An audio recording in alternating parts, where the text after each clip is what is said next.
air is still and the world is quiet.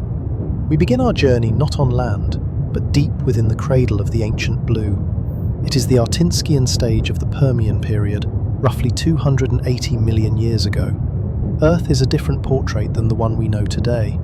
The continents have drawn together, huddling as the supercontinent Pangaea, leaving the rest of the planet to be embraced by a single colossal body of water, the Panthalassic Ocean. This is an ocean of unimaginable scale.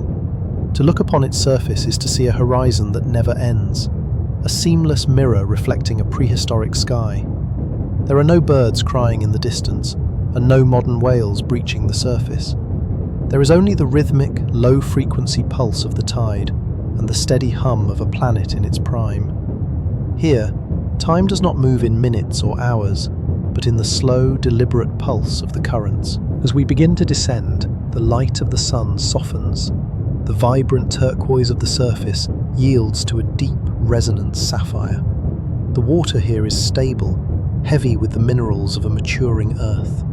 We are entering the pelagic zone, the vast, open water wilderness where the land is a distant memory. In this space, the environment is defined by its consistency. The temperatures are steady, and the pressure is a gentle, omnipresent weight. It is a world of suspension, where every living thing drifts or glides through a liquid sky. Beneath the surface, the Panthalassic is a kingdom of silence. The geological records of this era speak of expansive continental shelves, long, sloping plains of silt and sand that stretch for hundreds of miles before dropping into the abyss. These shelves are the nurseries of life. Nutrient-rich upwellings from the deep ocean floor bring life-sustaining elements to the sunlit layers above. It is a balanced system, a delicate clockwork of chemistry and biology that has functioned undisturbed for millions of years. In this vastness, we find the first traces of our subject. Helicoprion does not move with the frantic energy of a hunter in a hurry. Instead, it drifts. Its streamlined, fusiform body is a masterpiece of Permian engineering, designed to cut through the water with the least possible resistance. The movement is rhythmic, a slow, lateral sweep of the tail that propels the animal forward through the darkness.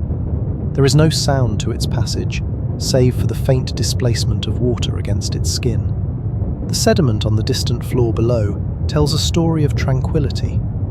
Fine grains of silica and calcium carbonate settle in thin, even layers, documenting the passage of centuries. There are no massive tectonic shifts here, no violent volcanic interruptions in this specific sector of the sea. The water is clear, filtered by the immense scale of the ocean itself. In this clarity, the silhouette of Helicoprion is a dark, graceful shape against the fading light. It is a creature of the open water, a nomad of the Panthalassic. It does not seek the shelter of reefs or the shadows of the shore. Its home is the infinite blue. Every aspect of its biology is tuned to this specific environment. The cartilage of its skeleton, lighter and more flexible than bone, allows it to maintain its position in the water column with minimal effort. It is perfectly buoyant, a weightless inhabitant of a world without gravity. As the sun begins to set on the surface far above, the transition into the deep night of the ocean is seamless. The Panthalassic does not change its character, it simply grows darker, more intimate. The currents continue their slow, clockwise rotation, carrying nutrients and life across the globe. Helicoprion continues its journey, a silent witness to the majesty of the Permian deep. This is a world of endurance, a world of peace, where the spiral of life and the spiral of the tooth begin their long, slow dance through time. The transition from the early Permian into the Artinskian age brought with it a period of remarkable environmental equilibrium. To understand the life of Helicoprion, one must first understand the invisible forces of the water itself, the temperature, the salinity, and the chemical composition that acted as the invisible architect of the Panthalassic Ocean. During this era, the global climate was transitioning from a glacial state into a warmer, more greenhouse-like world. Yet the deep oceans remained a sanctuary of cool, stable conditions. The Artinskian marine climate was characterized by a lack of the extreme seasonal fluctuations we see in modern oceans, Because the supercontinent Pangaea stretched from pole to pole, it created a massive barrier that directed oceanic currents into vast, predictable gyres.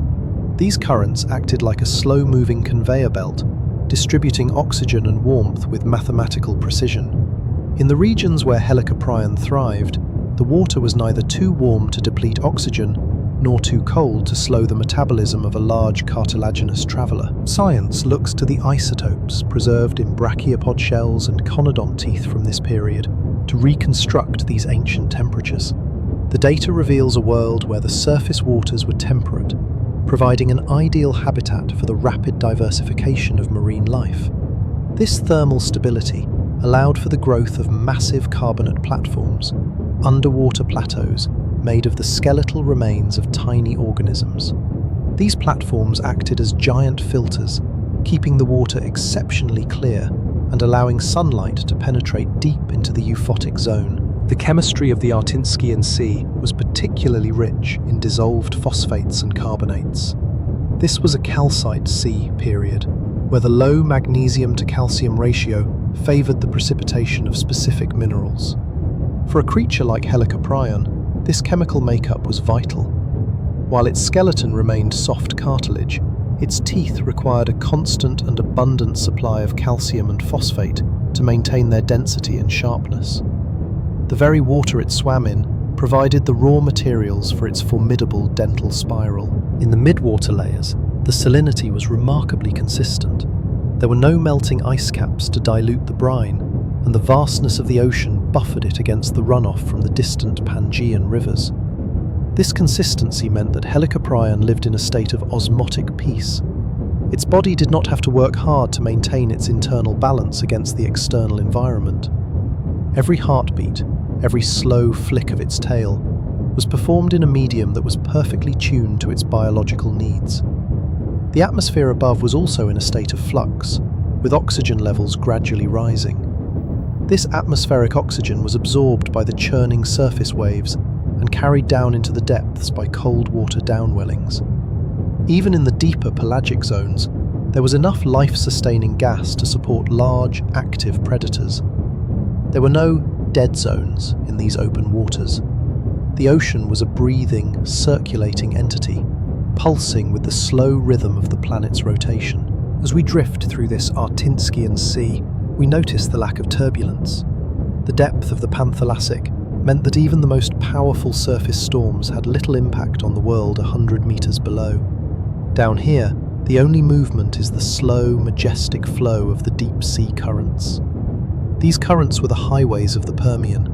Helicoprion would have utilized these flows, energetic rivers within the sea, to migrate across vast distances while expending almost no energy. The clarity of the water during this stage was profound. Without the high levels of modern pollutants or the excessive runoff of a fragmented continental world, the Artinskian Ocean was a world of high visibility. A beam of sunlight could reach depths that would be dark in today's coastal waters.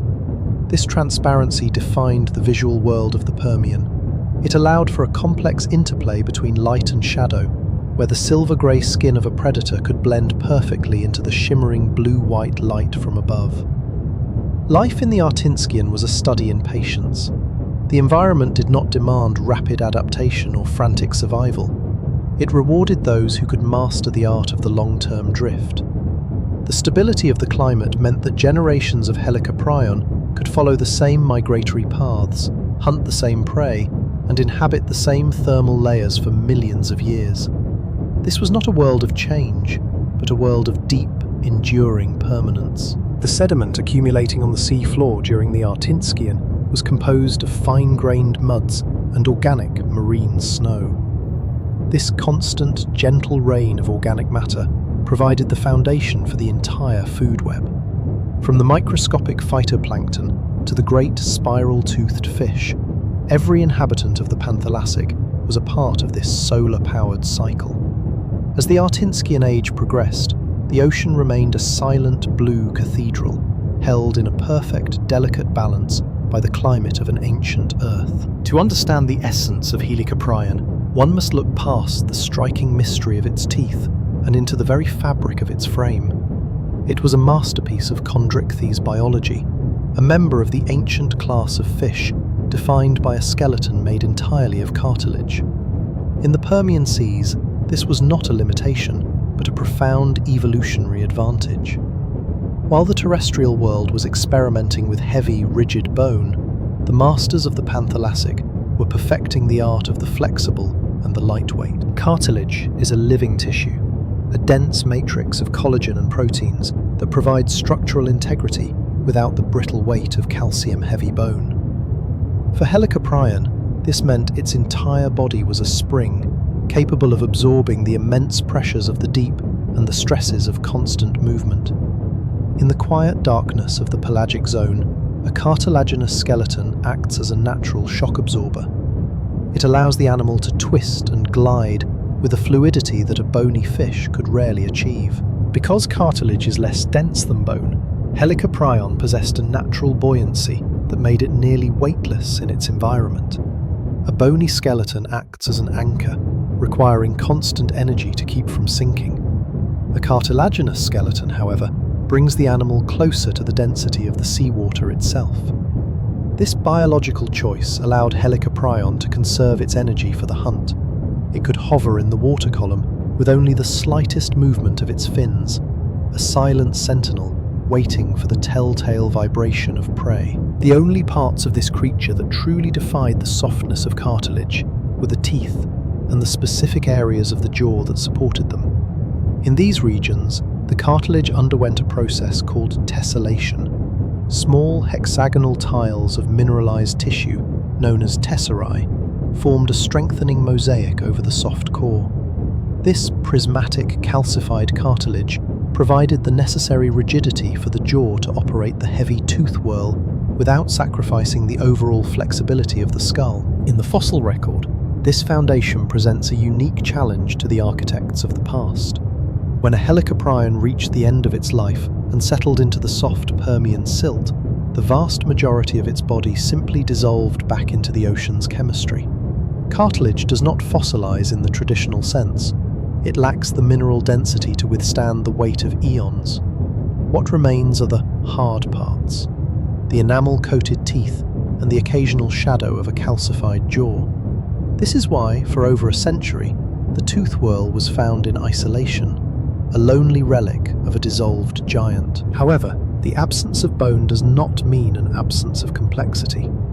The chondrichthyes lineage, which includes the ancestors of modern sharks, rays, and chimeras, represents one of the most successful body plans in Earth's history.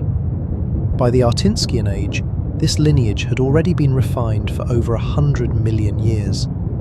Helicoprion was a part of the holocephaly branch, the whole heads.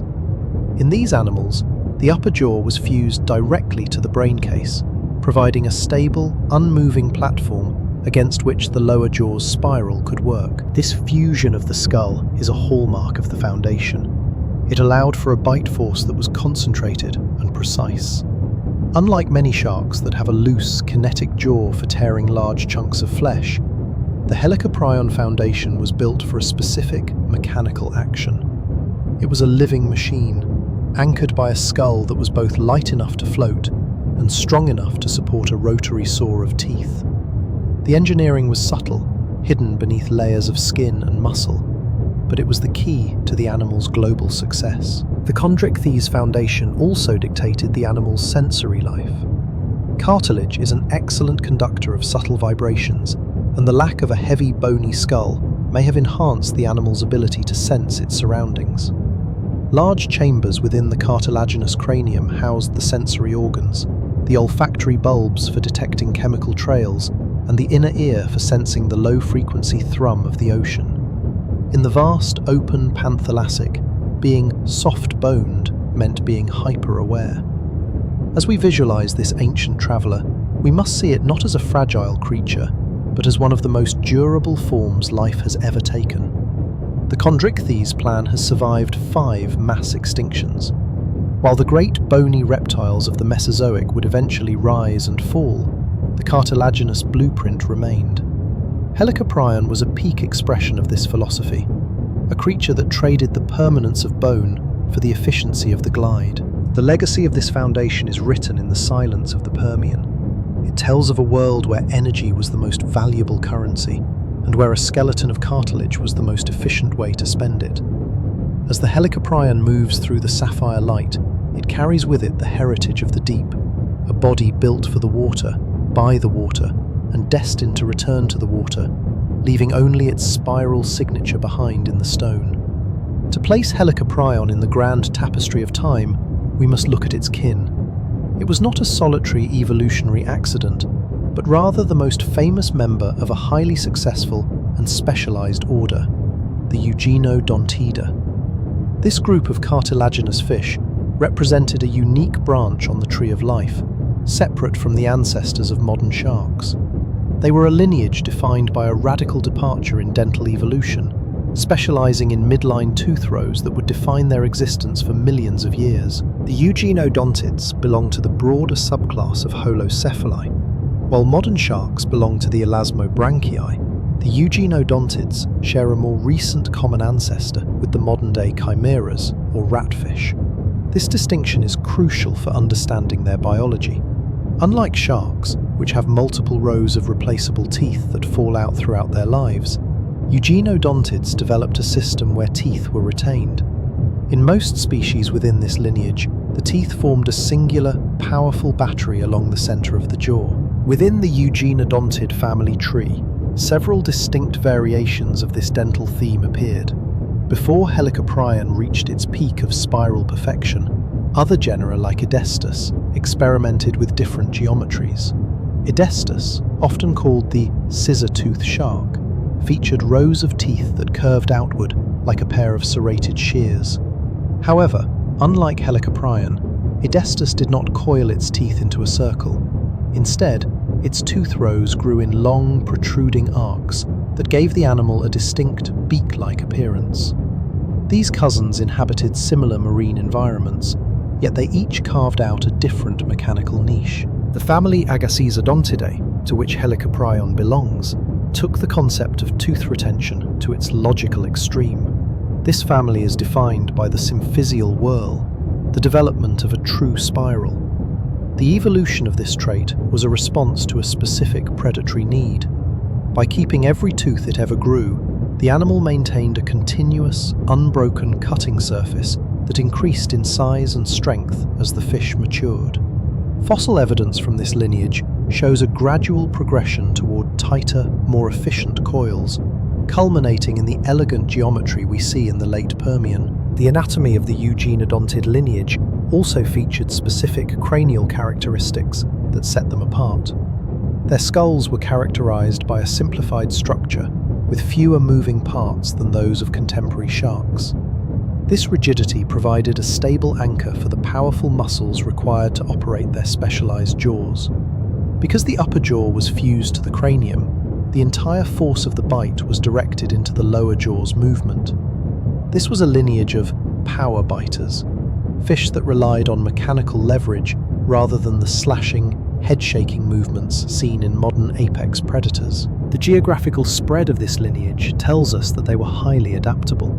Eugenodontid fossils have been recovered from nearly every corner of the ancient world, from the icy waters of the polar regions to the warm, tropical shelves of the equatorial Panthalassic. This global presence indicates that their specialized body plan was not a niche experiment, but a dominant and successful way of life. They were the silent masters of the Permian midwaters, filling a role that would remain vacant for millions of years after their departure. Within the order, we also see variations in size and body shape. While Helicoprion reached massive proportions, some of its Eugenodontid relatives remained smaller, perhaps specializing in different types of prey or inhabiting shallower coastal waters. This diversity within the lineage suggests a complex ecosystem where different tooth whorl species partitioned the resources of the sea. Some may have been scavengers, while others were active pursuit predators, but all shared the fundamental genetic blueprint of the midline tooth battery. The Eugenodontid lineage also displays a unique approach to fin morphology. Fossil impressions of related species like Fadenia show that these animals possessed high aspect ratio pectoral fins and a powerful symmetrical caudal fin. This suggests that the entire lineage was built for endurance. They were not ambush hunters that waited in the shadows. They were long-distance travelers. Their lineage thrived because it mastered the art of the pelagic journey, moving across the vastness of the Panthalassic with a grace that modern fish would still recognize. As we look at the eugenodontid family tree, we see a story of specialization. Evolution often takes a successful trait and refines it until it reaches a pinnacle of efficiency. For this lineage, that trait was the dental battery. Helicoprion represents the final, most refined version of this concept, the ultimate expression of the eugenodontid dream. It was a lineage that flourished in the stability of the Paleozoic, creating a world where the spiral was the most effective shape in the sea. Tracing this lineage back through time reveals a gradual and methodical development. From the simple tooth rows of early ancestors to the complex, multi-layered spirals of the late Permian, the eugenodontids were a testament to the power of a single, well-executed biological idea. They remind us that the history of life is not just a series of random changes, but a long, slow conversation between an organism and its environment. In the quiet depths of the ancient ocean, that conversation was spoken in the language of the spiral. The most profound hallmark of Helicoprion is the symphysial tooth whorl, a structure that defies the standard logic of vertebrate dental evolution. In the vast majority of fish, teeth are transient. They grow, they wear down, and they are eventually shed into the ocean, replaced by new growth from behind. However, the Helicoprion lineage adopted a different philosophy. Within this animal, the body refused to let go. Every tooth it ever produced, from its first days as a juvenile to its final moments as an apex predator, remained part of its physical being. The genesis of this spiral begins at the symphysis, the point where the two halves of the lower jaw meet. In this central location, a specialized dental lamina, a tissue responsible for tooth production, worked with tireless consistency. As new, larger teeth were generated at the rear of the jaw, they did not push the older teeth out of the mouth. Instead, the entire tooth-bearing strip was slowly pushed forward. Because of the unique curvature of the jaw's anatomy, this advancing strip of teeth was forced to curl downward and inward, tucking the older, smaller teeth into a tight, protective coil. This growth pattern follows the principles of a logarithmic spiral, a geometric form often seen in the shells of ammonites and nautiloids. In biological terms, this means the whorl grew in a way that its shape remained constant regardless of its size. As the animal aged, the spiral simply added larger revolutions to the outside. The result was a permanent, ever-expanding circular saw of enamel and dentine. This was not a chaotic growth, it was a highly organized biological record of the animal's life, with the smallest teeth at the very center representing its infancy and the massive, sharp blades at the outer edge representing its maturity. The structural integrity of this spiral was maintained by a specialized root system. The bases of the teeth were fused into a continuous band of calcified tissue, creating a solid wheel that could withstand immense mechanical stress. Unlike modern sharks, where individual teeth can be lost or broken during a hunt, the Helicoprion whorl was a singular unit. If one tooth encountered resistance, the force was distributed across the entire structure. This provided a level of stability that allowed for a very specific type of feeding, a precise, vertical slice through soft, organic tissue. Inside the mouth, the whorl was not exposed in its entirety. Fossil reconstructions using CT scanning technology show that the majority of the spiral was actually housed within the lower jawbone, or mandible. Only the uppermost portion of the whorl, the teeth currently at the top of the cycle, would have been visible and active within the oral cavity. The rest of the coil was tucked away in a deep pocket of the jaw, safely protected by the cartilaginous arch. This arrangement ensured that the older teeth, though no longer in use, did not interfere with the animal's ability to close its mouth or swim efficiently. The evolution of the spiral was likely a response to the space problem of tooth retention. If an animal retains all its teeth in a straight line, the jaw would eventually become impossibly long and unwieldy. By coiling the dental battery into a circle, Helicoprion was able to keep a massive number of teeth, often numbering over 150 in a single whorl, within a very compact space. This allowed the animal to maintain a streamlined head shape, essential for a high-speed pelagic predator, while still possessing a formidable and regenerative weapon. There is a quiet, mathematical beauty to this genesis. The symmetry of the whorl reflects the stability of the environment in which it evolved. In the predictable waters of the Artinskian Panthalassic, the steady growth of the spiral mirrored the steady passage of time. Each tooth was a chapter in the animal's history, a physical manifestation of the nutrients it had consumed and the growth it had achieved. To look at a fossilized whorl is to see a timeline of a life, frozen in stone, beginning at a central point and radiating outward into the infinite blue. The serrations on the teeth themselves were masterpieces of microengineering. Under magnification, the edges of the Helicoprion blades reveal a zyphodont morphology, fine, saw-like notches designed to catch and slice through the slippery skin of cephalopods. These serrations were not added later. They were formed as part of the tooth's initial development within the dental lamina. As the whorl rotated with the animal's growth, a fresh, sharp, and perfectly serrated edge was always moving into the primary biting position. This system of everlasting teeth was a high-stakes evolutionary gamble. It required a significant investment of minerals and energy to maintain a structure that was largely tucked away inside the jaw. However, the payoff was a weapon that never grew dull and a cutting surface that grew in perfect proportion to the animal's size. As Helicoprion grew larger and began to hunt larger prey, its saw grew with it, ensuring that it remained the master of its ecological niche throughout its entire lifespan. The spiral, therefore, was more than just a dental curiosity. It was a symbol of the eugenodontid philosophy of life. It was a commitment to the past, a way of carrying one's history forward to meet the challenges of the future. In the calm, sun-dappled waters of the ancient ocean, the Helicoprion drifted with its hidden treasure, a geometric marvel of bone and enamel, a testament to the strange and beautiful ways in which life solves the problems of survival. To touch the surface of a Helicoprion fossil is to feel the cold, stony precision of a machine designed for the deep. While the spiral shape captures our imagination, the true marvel lies in the microscopic architecture of the teeth themselves.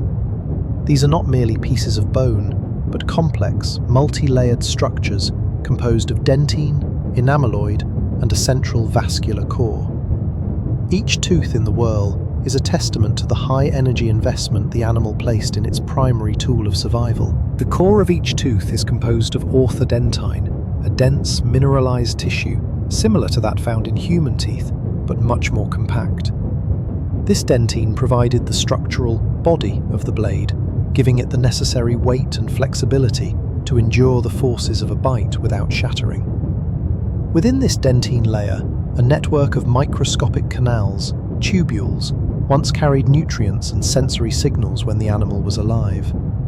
This indicates that even the teeth tucked deep within the spiral were once living parts of the organism's physiology. Covering this dentine core is a layer of enameloid.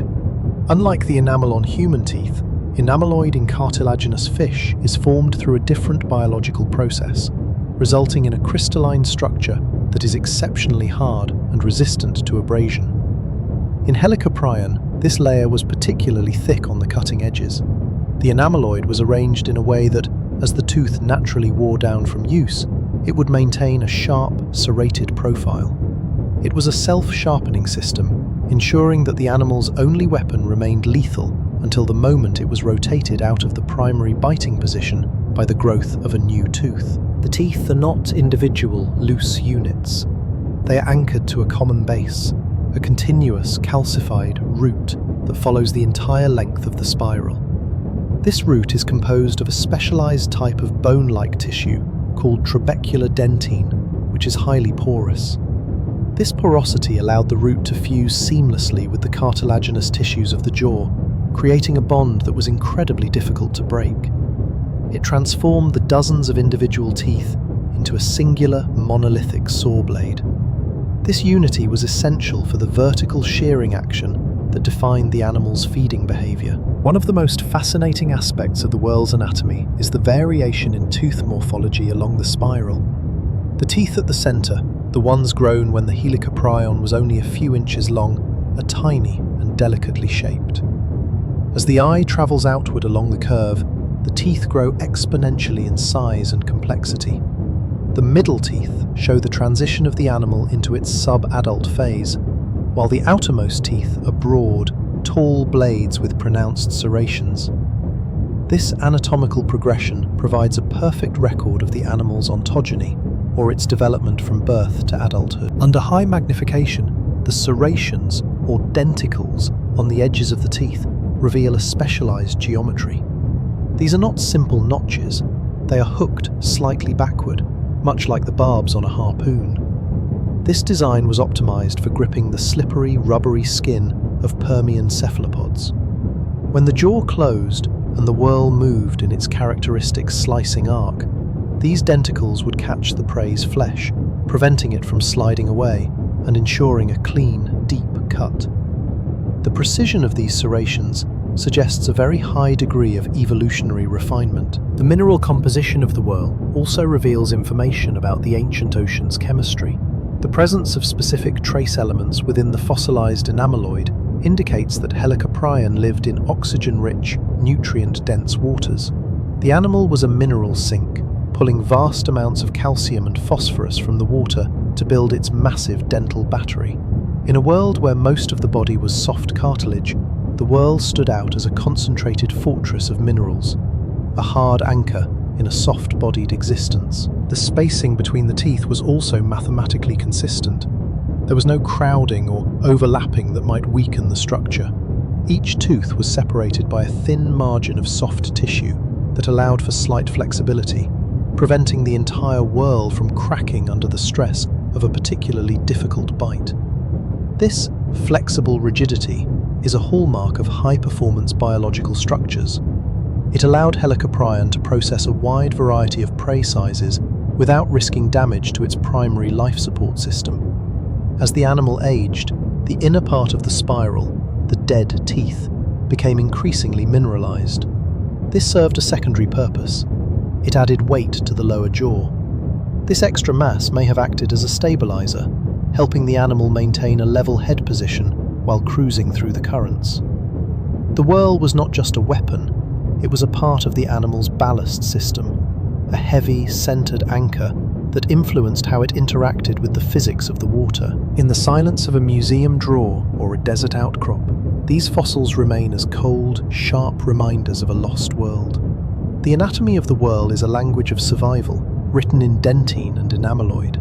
It tells of a creature that found a singular, perfect solution to the problem of predation and stayed with that solution for millions of years. Every layer of the tooth, every microscopic canal, and every serrated edge was a piece of a larger whole, a machine of the Permian built to last and designed to slice through the stillness of the ancient deep. The placement of the tooth whorl was, for over a century, a subject of various interpretations. However, modern CT imaging and the discovery of rare specimens with associated cranial elements have finally provided a clear view of the Helicoprion's skull. The whorl did not sit on the snout or the tail. It was nested with mathematical precision within the mandibular arch, the lower jaw. This anatomical arrangement is a study in biological balance, where a heavy circular weapon was integrated into a lightweight cartilaginous head. The mandibular arch of Helicoprion consisted of two main components, the left and right Meckel's cartilages. In most fish, these two halves meet at a simple junction called the symphysis. In Helicoprion, however, this junction was transformed into a deep, hollowed-out cradle designed to house the spiral. This symphysial pocket was lined with tough connective tissue and supported by calcified struts of cartilage. The whorl sat vertically within this pocket, aligned perfectly with the midline of the body, ensuring that the force of a bite was distributed symmetrically across the skull. The upper jaw, or palatoquadrate, was equally specialized. Unlike modern sharks, which have a flexible upper jaw that can protrude forward, Helicoprion possessed a holostylic jaw suspension. This means the upper jaw was fused directly to the chondrocranium, or brain case. This fusion created a rigid, unmoving ceiling against which the lower jaw could press. This structural rigidity was essential. Without a solid upper platform, the vertical shearing force of the lower whorl would have been ineffective. The roof of the mouth featured a paved surface of smaller, flatter teeth that worked in tandem with the primary saw below. The mechanics of the bite were not a simple up and down motion. Biomechanical studies suggest a more complex, rolling action. As the muscles of the mandibular arch contracted, the lower jaw moved upward and slightly backward. This motion caused the exposed teeth of the whorl to act like a circular blade, slicing through prey with a draw-cut motion. This is far more efficient than a direct crush, as it requires less force to penetrate tough or rubbery tissues. The jaw was a precision instrument, designed for the clean separation of organic matter. Supporting this massive dental battery required a significant investment in musculature. The adductor mandibulae, the primary jaw-closing muscles, were exceptionally large, anchored to the broad surfaces of the rear skull. Because the skull was made of cartilage, these muscle attachment points were reinforced with tessellated calcification to prevent the cartilage from deforming under tension. When these muscles fired, the speed of the jaw closure would have been moderated by the water's resistance, resulting in a slow, powerful, and relentless shearing action. The hidden portion of the whorl, the part tucked inside the jaw, was not just wasted space.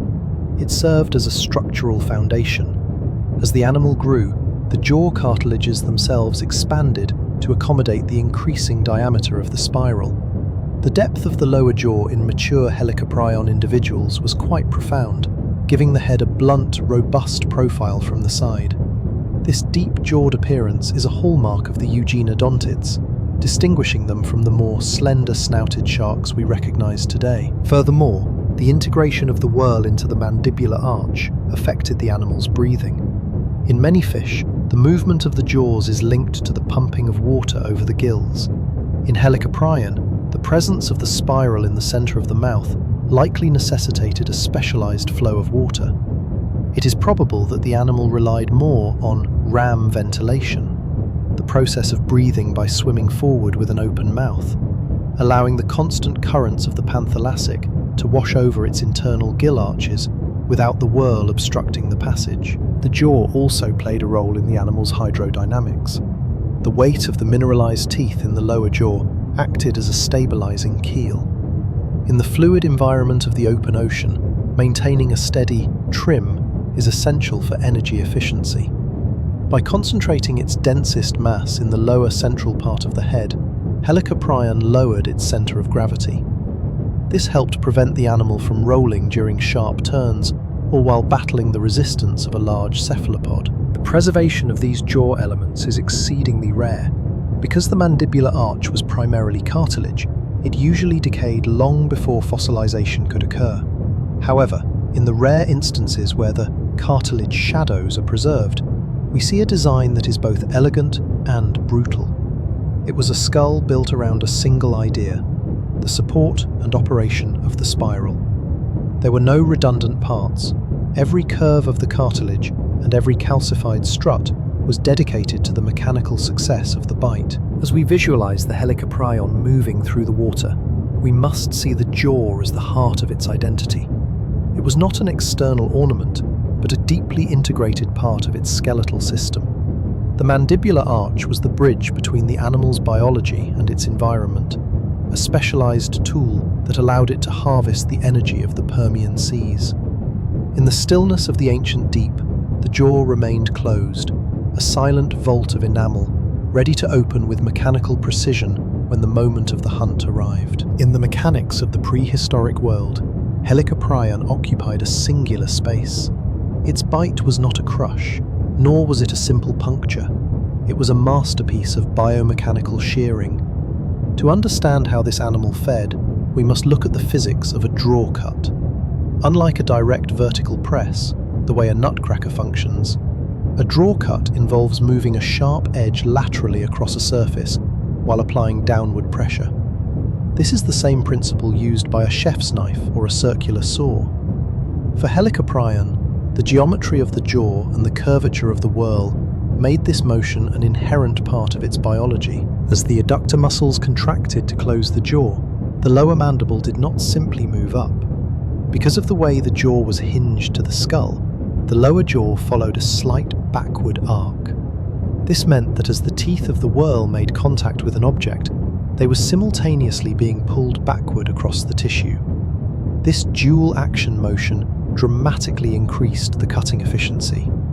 In the fluid environment of the Panthalassic, where prey was often slippery and elusive, the ability to slice through skin and muscle with minimal initial force was a significant predatory advantage. The tooth whorl acted as a series of sequential blades. Because the teeth were arranged in a tight spiral, the active portion of the saw, the part protruding into the mouth, presented a curved profile.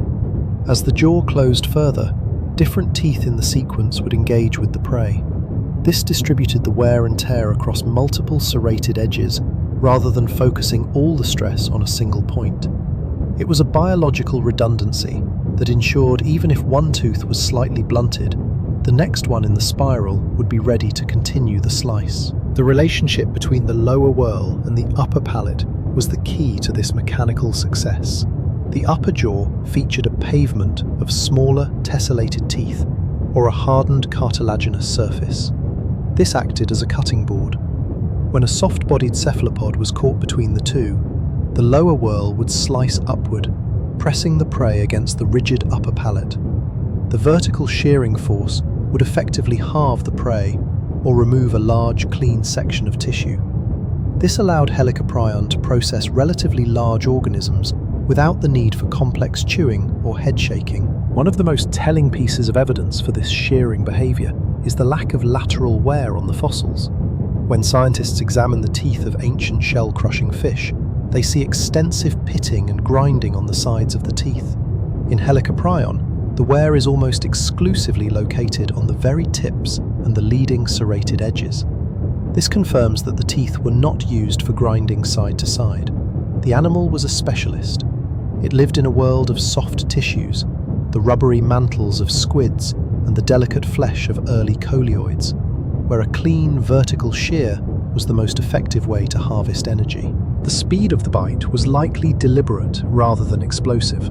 In the high-density medium of seawater, a rapid snap of the jaws creates a pressure wave that can push small prey away before the teeth can engage. By utilizing a powerful, muscle-driven shear, Helicoprion could maintain contact with its prey throughout the entire motion. The slow, rhythmic closure of the jaw was a relentless mechanical process. Once the serrations of the whorl hooked into the skin of a cephalopod, the backward pull of the mandible made escape physically impossible. Biomechanical models also suggest that the whorl could handle significant hoop stress. When the saw engaged with a particularly thick piece of tissue, the circular shape of the tooth battery allowed the forces to be dissipated along the curve of the spiral. This prevented the lower jaw from snapping under the pressure of its own bite. It is a principle of engineering. A circle is far more resilient under pressure than a straight line.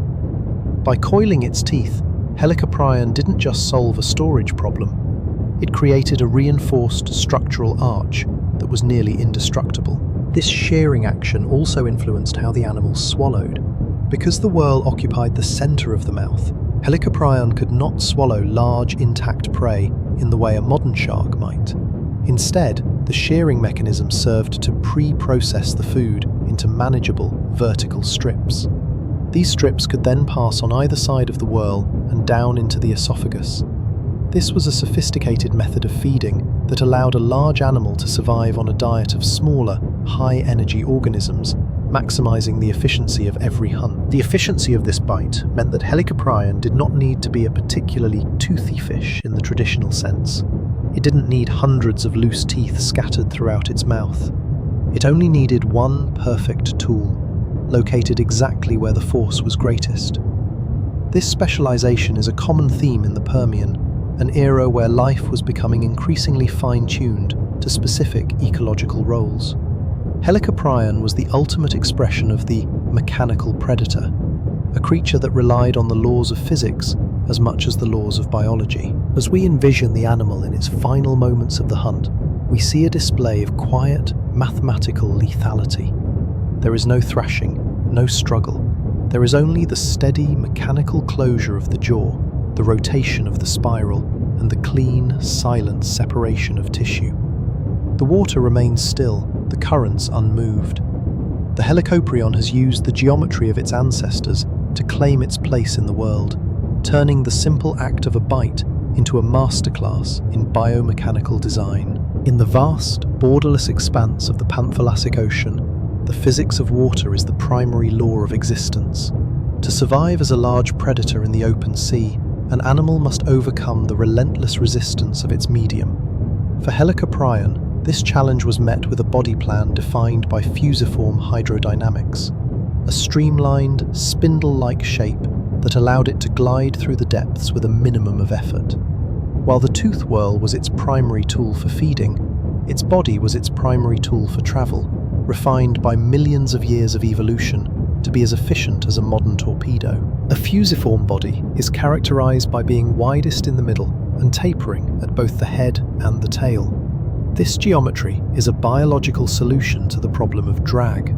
As an animal moves through water, it must push the liquid aside, creating pressure at the front and turbulence at the rear. By having a tapered snout and a smoothly contoured body, Helicoprion allowed the water to flow over its skin in a laminar fashion, smooth, parallel layers that do not break into chaotic eddies.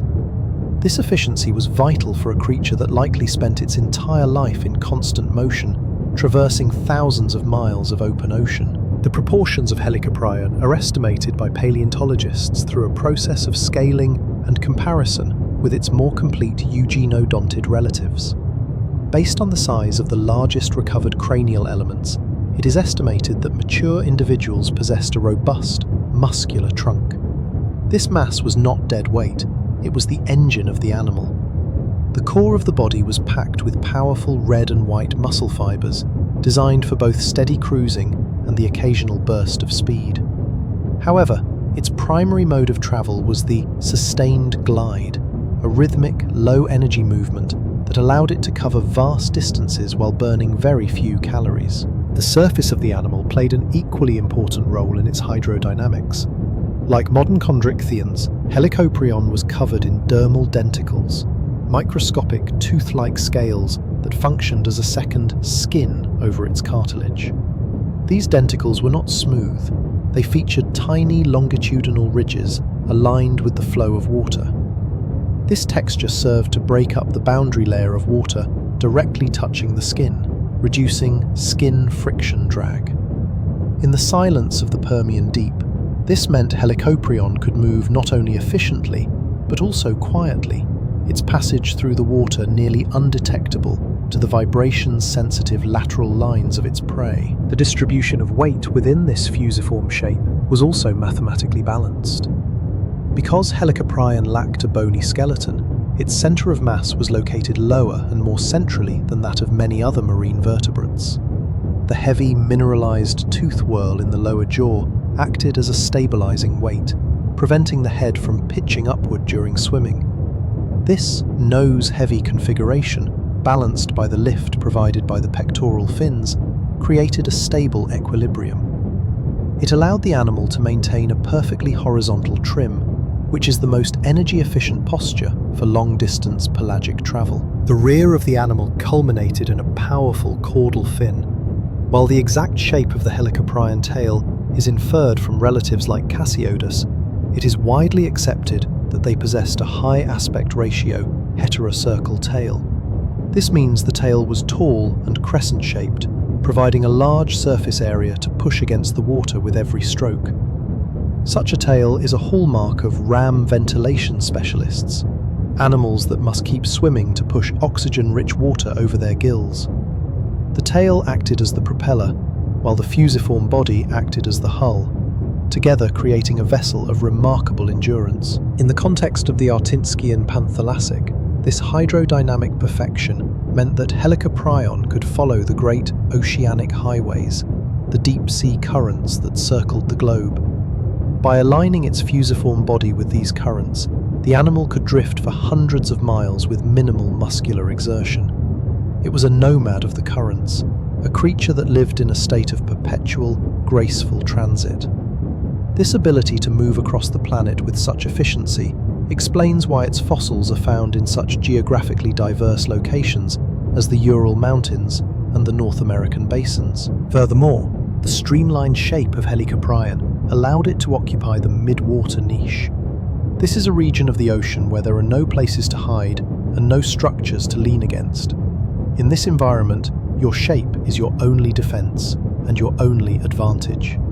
The ability to outglide a competitor or quietly approach a school of cephalopods was the difference between survival and extinction. The fusiform body of Helicoprion was a testament to the stability of the Permian world, a world that favoured the specialist, the master of the long-distance glide. As we visualise this ancient traveller, we see a form that is both ancient and strangely modern. The same laws of fluid dynamics that shaped Helicoprion continue to shape the fastest inhabitants of our modern oceans. There is a timelessness to the fusiform shape. It is the ocean's own answer to the problem of movement. In the sapphire light of the ancient deep, the Helicoprion was a silver-grey shadow, a masterpiece of living physics, moving through the water with a silence and a grace that spoke of a deep ancestral mastery of the sea. The ocean did not fight the Helicoprion, it embraced it. The water was not an obstacle, but a partner in its journey. Every curve of its body, from the tip of its blunt snout to the trailing edge of its tail, was a dialogue between life and the medium it inhabited. In the quiet, unhurried pace of the Permian, the Helicoprion was the ultimate voyager, a creature of the open blue, forever moving, forever drifting, held in the steady, rhythmic pulse of a world that was almost entirely water. In the weightless environment of the open Panthalassic, movement is not merely about propulsion, it is about the delicate art of balance. While the tail served as the engine for Helicoprion, its large, stiff pectoral fins acted as the wings. These fins, extending laterally from just behind the gill slits, were the primary stabilizers of the animal. In the world of high-performance cartilaginous fish, pectoral fins are the critical interface between the animal's intent and the water's resistance. For a creature as large and uniquely weighted as Helicoprion, these fins were essential for maintaining a steady course through the deep. The pectoral fins of Helicoprion were not the flexible, fan-like structures found in modern teleost fish. Instead, they were reinforced with a complex internal arrangement of cartilaginous rods, known as radials. These radials provided a rigid framework that allowed the fin to hold its shape even under the pressure of high-speed cruising. This rigidity is a hallmark of stiff-finned swimmers. By maintaining a fixed angle relative to the body, the pectoral fins generated lift, much like the wings of a glider. This lift was necessary to counteract the weight of the animal's dense, mineralized jaw, preventing the head from dipping toward the seafloor. The positioning of these fins allowed for precise trim control. By making minute adjustments to the angle of the pectoral fins, Helicoprion could change its depth in the water column without having to stop or exert significant muscular force. To ascend, it would slightly tilt the leading edge of the fins upward. To descend, it would rotate them downward. In the vastness of the pelagic zone, where prey schools might be separated by hundreds of vertical meters, this ability to glide effortlessly between different depths was a vital energy-saving strategy. Beyond vertical movement, the pectoral fins were the keys to steering. Though Helicoprion was a long-distance, straight-line traveller, it still needed to navigate the complex currents of the Permian seas. By angling one fin differently than the other, the animal could execute broad, graceful turns. It did not possess the snap-turn capabilities of a modern reef shark, but it didn't need them. In the open ocean, success is measured by the ability to track prey over miles, not by the ability to maneuver through tight coral crevices. The steering of Helicoprion was as unhurried and deliberate as the currents themselves. The internal structure of the pectoral girdle, the cartilaginous arch that supported the fins, was robust. Because the fins were constantly under the tension of the moving water, the girdle had to be firmly anchored to the rest of the skeleton. In Helicoprion, this area was often reinforced with tessellated calcification, creating a strong shoulder region. This structural integrity ensured that the vibrations from the water, as it rushed over the fins, could be felt by the animal's sensory systems. The fins were not just tools for movement, they were extensions of the animal's awareness, providing tactile feedback about the speed and direction of the surrounding flow. There is also a thermodynamic aspect to the role of these fins. Large pectoral fins provide a significant surface area in contact with the water. In the stable temperatures of the Artinskian age, this helped the animal maintain a consistent internal state. As Helicoprion cruised through the water, the blood circulating through the thin tissues of the fins would be cooled or warmed by the surrounding sea, helping to regulate the metabolic heat generated by its powerful swimming muscles. It was a cooling system integrated into a navigation system. In the silence of the deep, the pectoral fins also played a role in social and spatial orientation. When multiple Helicoprion individuals crossed paths in the vast blue, the subtle positioning of the fins could serve as a visual signal of intent or status. Though the animal lacked the complex vocalizations of mammals, the geometry of its body spoke a language of its own. A stiff, downward-angled fin might signal a preparation for a dive, while a relaxed, horizontal posture indicated a state of steady transit. The size of these fins in relation to the body suggests that Helicoprion was a cruiser rather than an accelerator. Evolution favours large fins in animals that need to stay aloft in the water for long periods with minimal effort. This aligns with the image of Helicoprion as a pelagic nomad, a creature that lived a life of constant, low-intensity motion. Its fins were the sails that caught the invisible winds of the ocean, allowing it to move with the grace of a cloud drifting across a summer sky. As we visualize the Helicoprion from below, its pectoral fins appear as dark, steady silhouettes against the shimmering surface light. They do not flap or flutter. They hold their position with a quiet strength. The animal moves as if it were a part of the water itself, a singular entity of muscle and cartilage, guided by the twin wings of its ancestors. The sea provides the medium, and the fins provide the control, resulting in a journey that is as ancient as the stars reflecting on the waves above.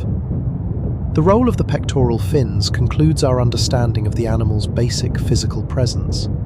It was a creature of balance, weighted by its past in the form of its teeth, yet lifted by its biology in the form of its fins. In the unhurried world of the Permian, this balance was the secret to its endurance. The Helicoprion glides onward, its fins carving a silent path through the history of the world, a steady and enduring presence in the infinite, ancient blue. In the ecological hierarchy of the Permian, every predator is defined by its prey. For Helicoprion, the primary source of energy was a diverse and abundant group of soft-bodied organisms, the cephalopods. The Panthalassic Ocean was teeming with ancestral squids and shelled ammonoids that occupied the midwater columns. While other large fish of the era may have targeted armoured prey or smaller fish, the specific anatomy of the Helicoprion jaw suggests a deep specialisation. It was a predator designed for the rubbery, resilient textures of the cephalopod mantle. During the Artinskian age, cephalopods were undergoing a period of significant radiation. Early coleoids, the ancestors of modern squids and octopuses, had already begun to reduce their external shells in favour of internal structures, making them faster and more agile. This shift created a new challenge for predators. To catch a soft-bodied, jet-propelled cephalopod, a hunter needed more than just speed. It needed a way to incapacitate the prey instantly. The vertical shearing motion of the Helicoprion tooth whorl was the perfect evolutionary answer to this problem. The hunt was likely a study in patient tracking. Using its sophisticated sensory systems, Helicoprion would locate a school of cephalopods in the twilight depths.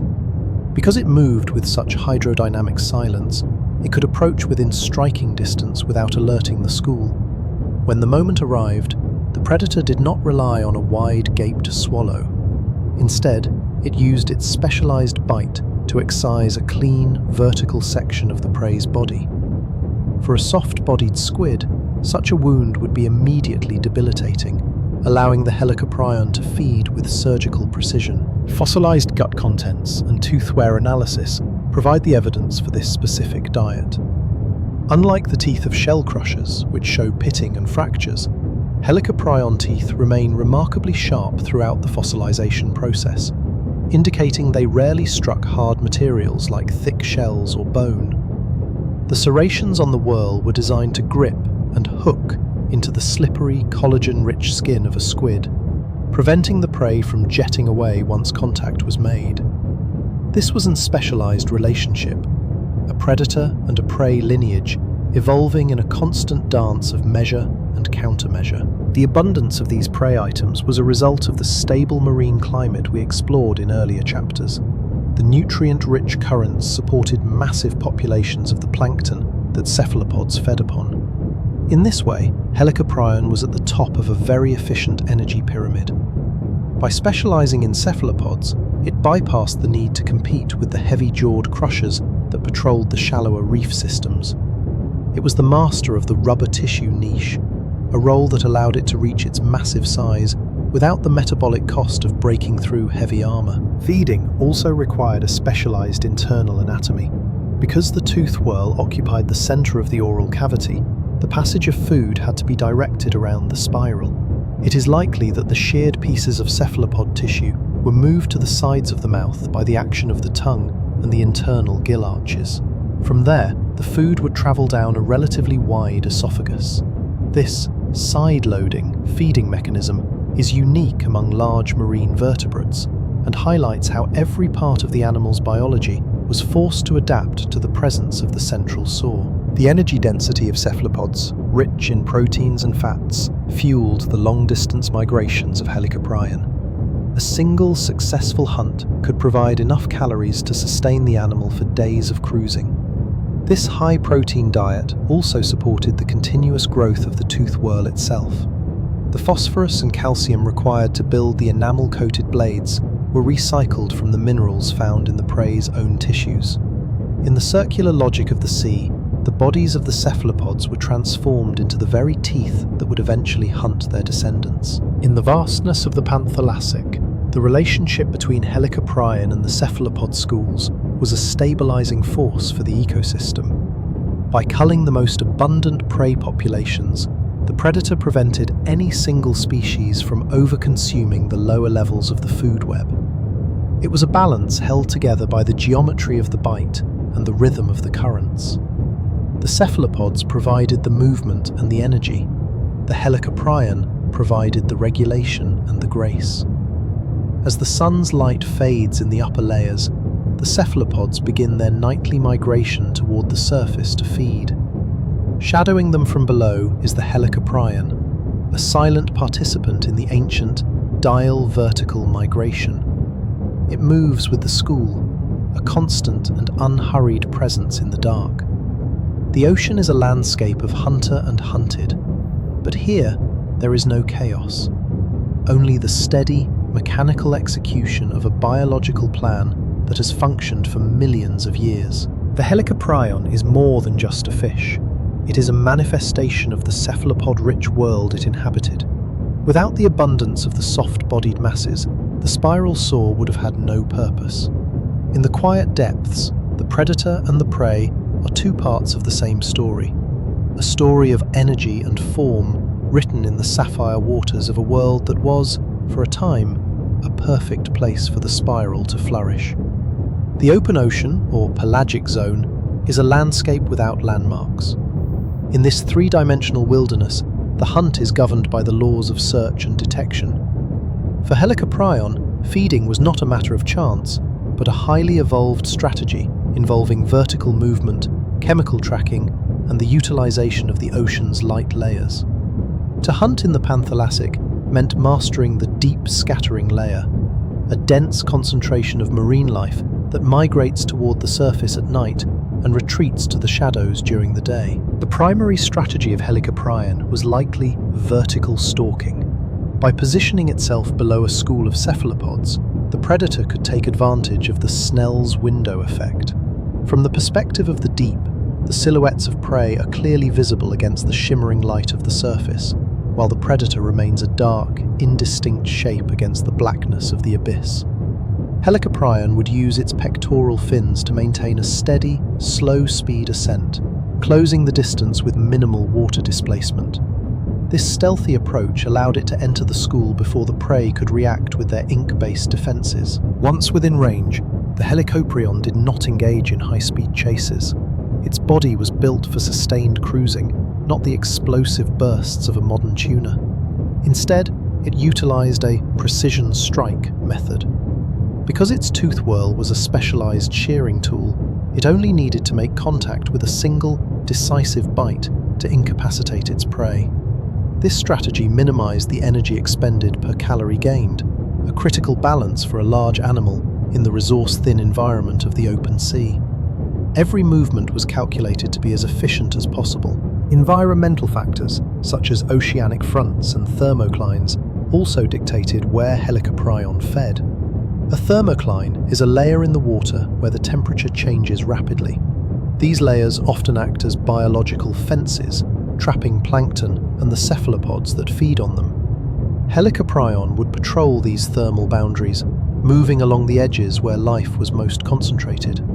By tracking the temperature of the water through its sensory systems, it could predict where the highest density of prey would be found, essentially following an invisible map of the ocean's productivity. In addition to visual stalking, chemical detection played a massive role in its feeding strategy. In the vastness of the Panthalassic, the scent of a large school of squids, or the pheromones released during a cephalopod spawning event, could carry for miles. Helicoprion possessed large olfactory bulbs that allowed it to detect these chemical plumes in the water. By swimming in a zigzag pattern, a behavior known as chemo-orientation, the animal could determine the direction of the scent's source. It was a slow, methodical tracking process that turned the entire ocean into a sensory field. The role of the lateral line system was also critical during the final moments of the hunt. Even in total darkness, Helicoprion could feel the vibrations and pressure changes caused by the movements of its prey. As it approached a school, the turbulence created by hundreds of jet-propelled squids would provide a three-dimensional map of their position. This allowed the predator to strike with accuracy, even if the water was murky or the sun had set. The hunt was an integration of all senses, a symphony of detection that guided the spiral saw to its target. We must also consider the social aspect of pelagic feeding. While Helicoprion is often envisioned as a solitary wanderer, the distribution of prey often leads to temporary aggregations of predators. In areas of high productivity, several individuals might have hunted the same school, though without the coordinated pack behavior seen in modern dolphins. Instead, they would exhibit mutualistic scavenging or simultaneous hunting, where the presence of one predator might drive the prey into a tighter, more vulnerable group, benefiting all the hunters in the vicinity. The strategy of energy conservation was the overarching theme of these hunts. Helicoprion did not waste energy on prey that were too small to provide a net gain, nor did it frequently engage with armoured organisms that could damage its tooth whorl. It was a specialist that knew the value of its own effort. In the quiet, unhurried pace of the Permian, the most successful predators were those who could wait for the perfect moment and strike with the most efficient tool. As the hunt concludes, the Helicoprion does not linger. Once its metabolic needs are met, it returns to its steady, low-energy cruise. The ocean returns to its state of equilibrium. There is no evidence of the struggle, no lingering chaos. The predator simply dissolves back into the blue, a silent participant in the ancient cycle of energy transfer. The strategy was perfected over millions of years, a testament to the stability of the relationship between the hunter and the vast, ancient sea. The pelagic feeding strategies of Helicoprion remind us that in the deep ocean, intelligence is defined by efficiency. To live in the Panthalassic was to be a master of the glide and a scholar of the currents.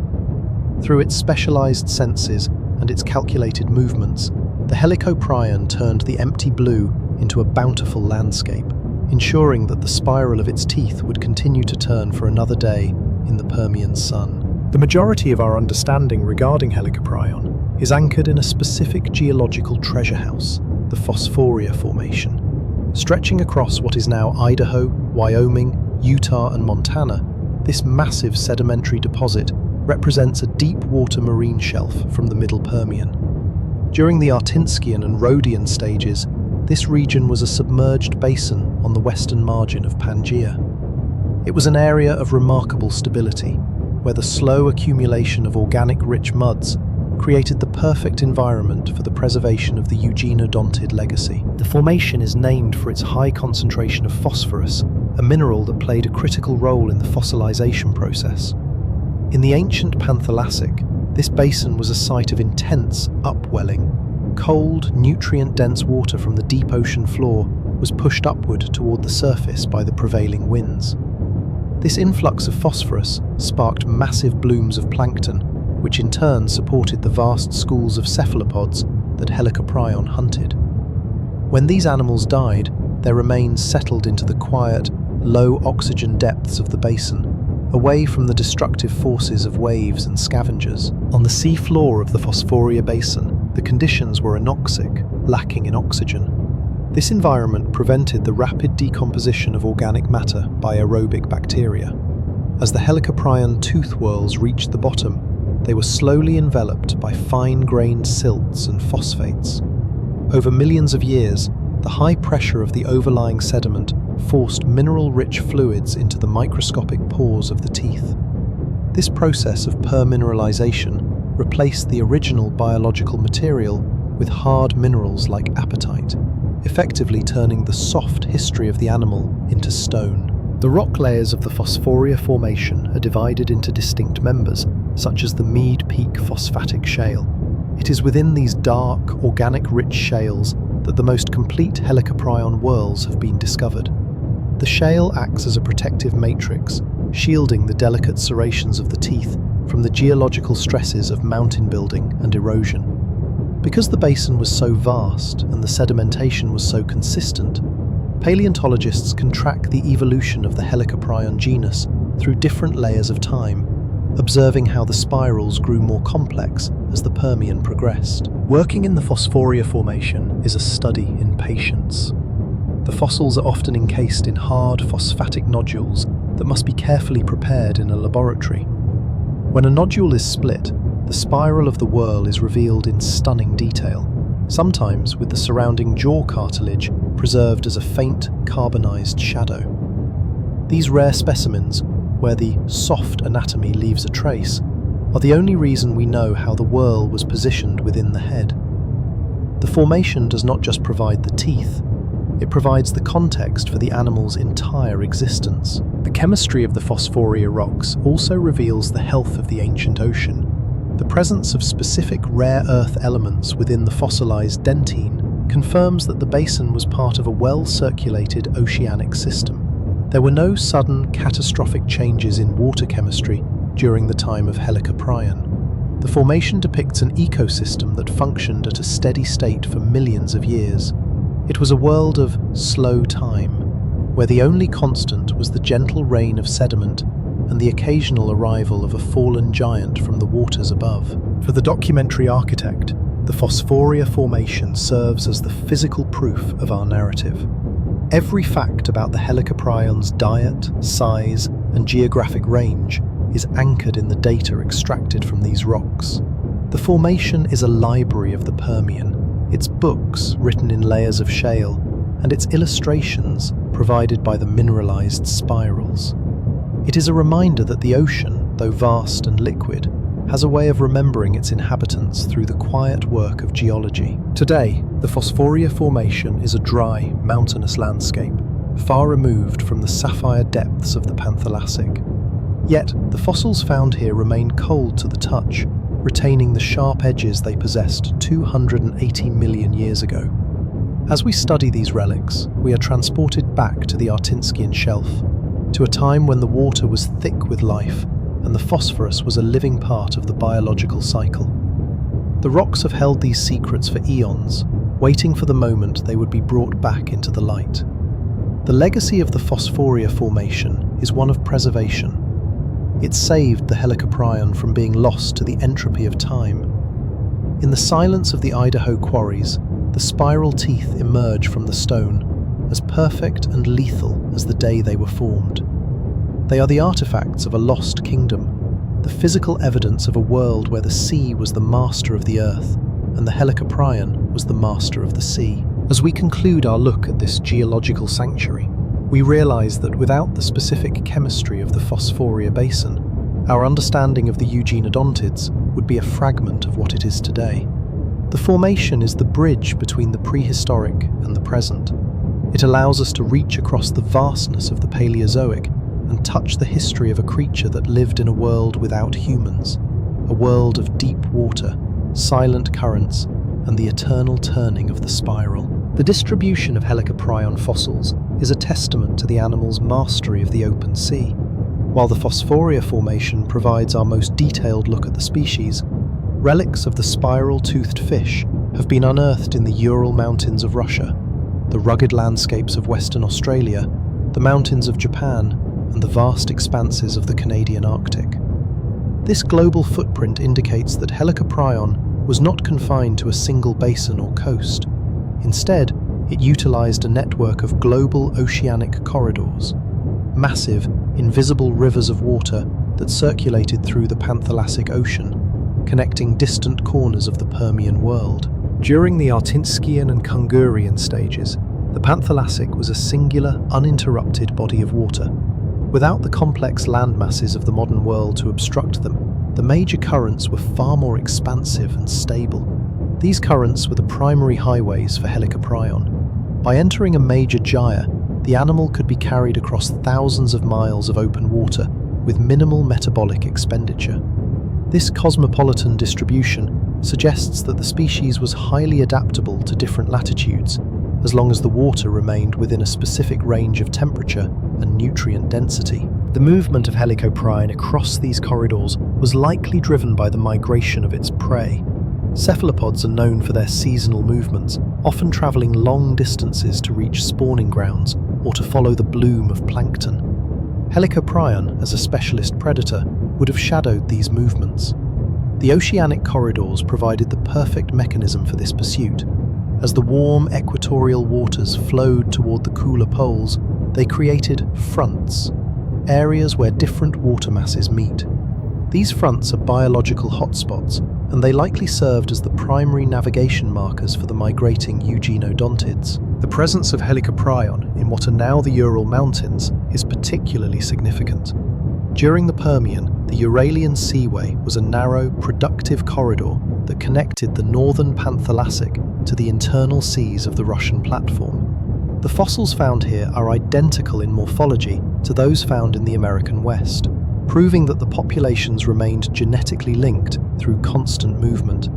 There was no isolation. The world was a single, interconnected playground for the spiral-toothed travelers. The ocean was not a barrier, but a bridge. Navigating these immense distances required more than just stamina. It required a sophisticated internal compass. While the exact mechanisms of Helicoprion's navigation cannot be fossilized, we can infer their existence from modern chondrichthyans. These animals often utilize the Earth's magnetic field to orient themselves during long-distance travel. In the featureless blue of the Panthalassic, where there are no landmarks to follow, the ability to sense the magnetic grid of the planet would have allowed Helicoprion to maintain a consistent heading across the vast, deep-sea plains. The corridors also facilitated a process of niche consistency. Because the environment within a major current remains relatively stable, even as it moves across latitudes, Helicoprion could inhabit the same ecological niche in the Arctic as it did in the tropics. As long as it stayed within the current, the water chemistry, temperature, and prey availability remained predictable. This stability allowed the genus to persist for millions of years with very little anatomical change. It had found a perfect system for living on a global scale. However, these corridors were not without their challenges. The vast distances between productive regions meant that Helicoprion had to be capable of long periods of fasting. Its large, oily liver, a common feature in pelagic cartilaginous fish, served as both a buoyancy aid and a massive energy reservoir. During transoceanic crossings where prey was scarce, the animal would slowly metabolize these stored lipids to fuel its steady, rhythmic glide. It was a marathon swimmer of the Paleozoic, built for endurance rather than speed. The fossil record in Japan and China further emphasizes the animal's reach. These areas were once volcanic island arcs situated in the middle of the Panthalassic. The discovery of Helicoprion whorls in these remote deposits proves that the animal was a true pelagic wanderer, capable of reaching even the most isolated outposts of the ancient sea. It was the blue water specialist of its time, a creature that was as comfortable in the centre of a 10,000-mile ocean as it was near the continental shelves. As we visualise the globe of 280 million years ago, we see a world dominated by the blue. Across this blue, thin silver-grey lines move in steady, purposeful arcs. These are the Helicoprion, the nomads of the Panthalassic. They are the living connections between the east and the west, the north and the south. Through their movement, the ocean remains a singular, breathing entity. The spiral of their teeth is a symbol of this continuity, a shape that exists everywhere because the animal it belongs to was a citizen of the entire world. The study of these oceanic corridors reminds us that life is never static. To understand Helicoprion, we must think in terms of global systems and planetary rhythms. The animal was a part of the water, and the water was in constant motion. In the stillness of the modern museum, the fossils seem fixed and eternal, but in the reality of the Permian, they were always moving, forever drifting along the invisible paths of a world that was almost entirely at sea. While the American West offers a look at the deep basins of the Permian, the Ural Mountains of Russia provide a different, equally vital perspective on the world of Helicoprion. In the late 19th century, it was here, near the city of Krasnoufimsk, that paleontologist Alexander Karpinski first described the genus. The fossils of the Urals are found in limestone and siltstone deposits that once formed the floor of the Uralian Seaway. This narrow epicontinental sea served as a gateway between the cold waters of the northern polar regions and the tropical Panthalassic. The paleontological record here is a testament to the animal's resilience and its ability to thrive in diverse marine settings. The limestone of the Urals preserves fossils with a different chemical signature than the shales of North America.